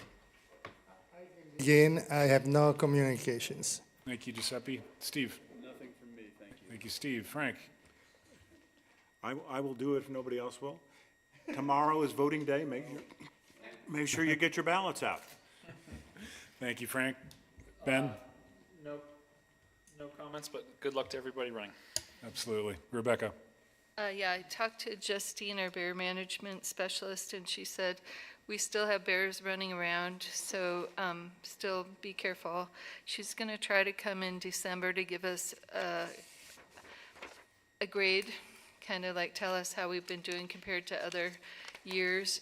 The bear activity is down, but it's mostly related to fruit.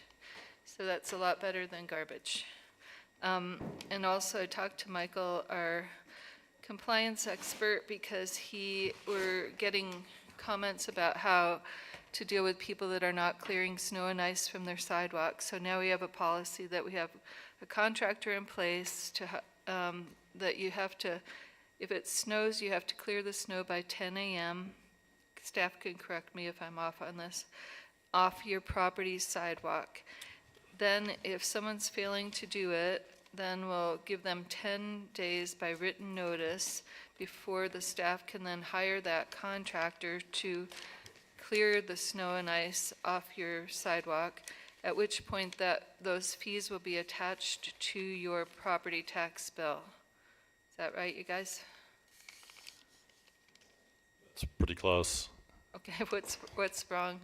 I okay, just don't have the close code in enough. front of me to verify, so I just turned my Okay. computer off. Yeah, Well, I I think just- it's just to clarify the 10 a.m. I believe that's 10 a.m.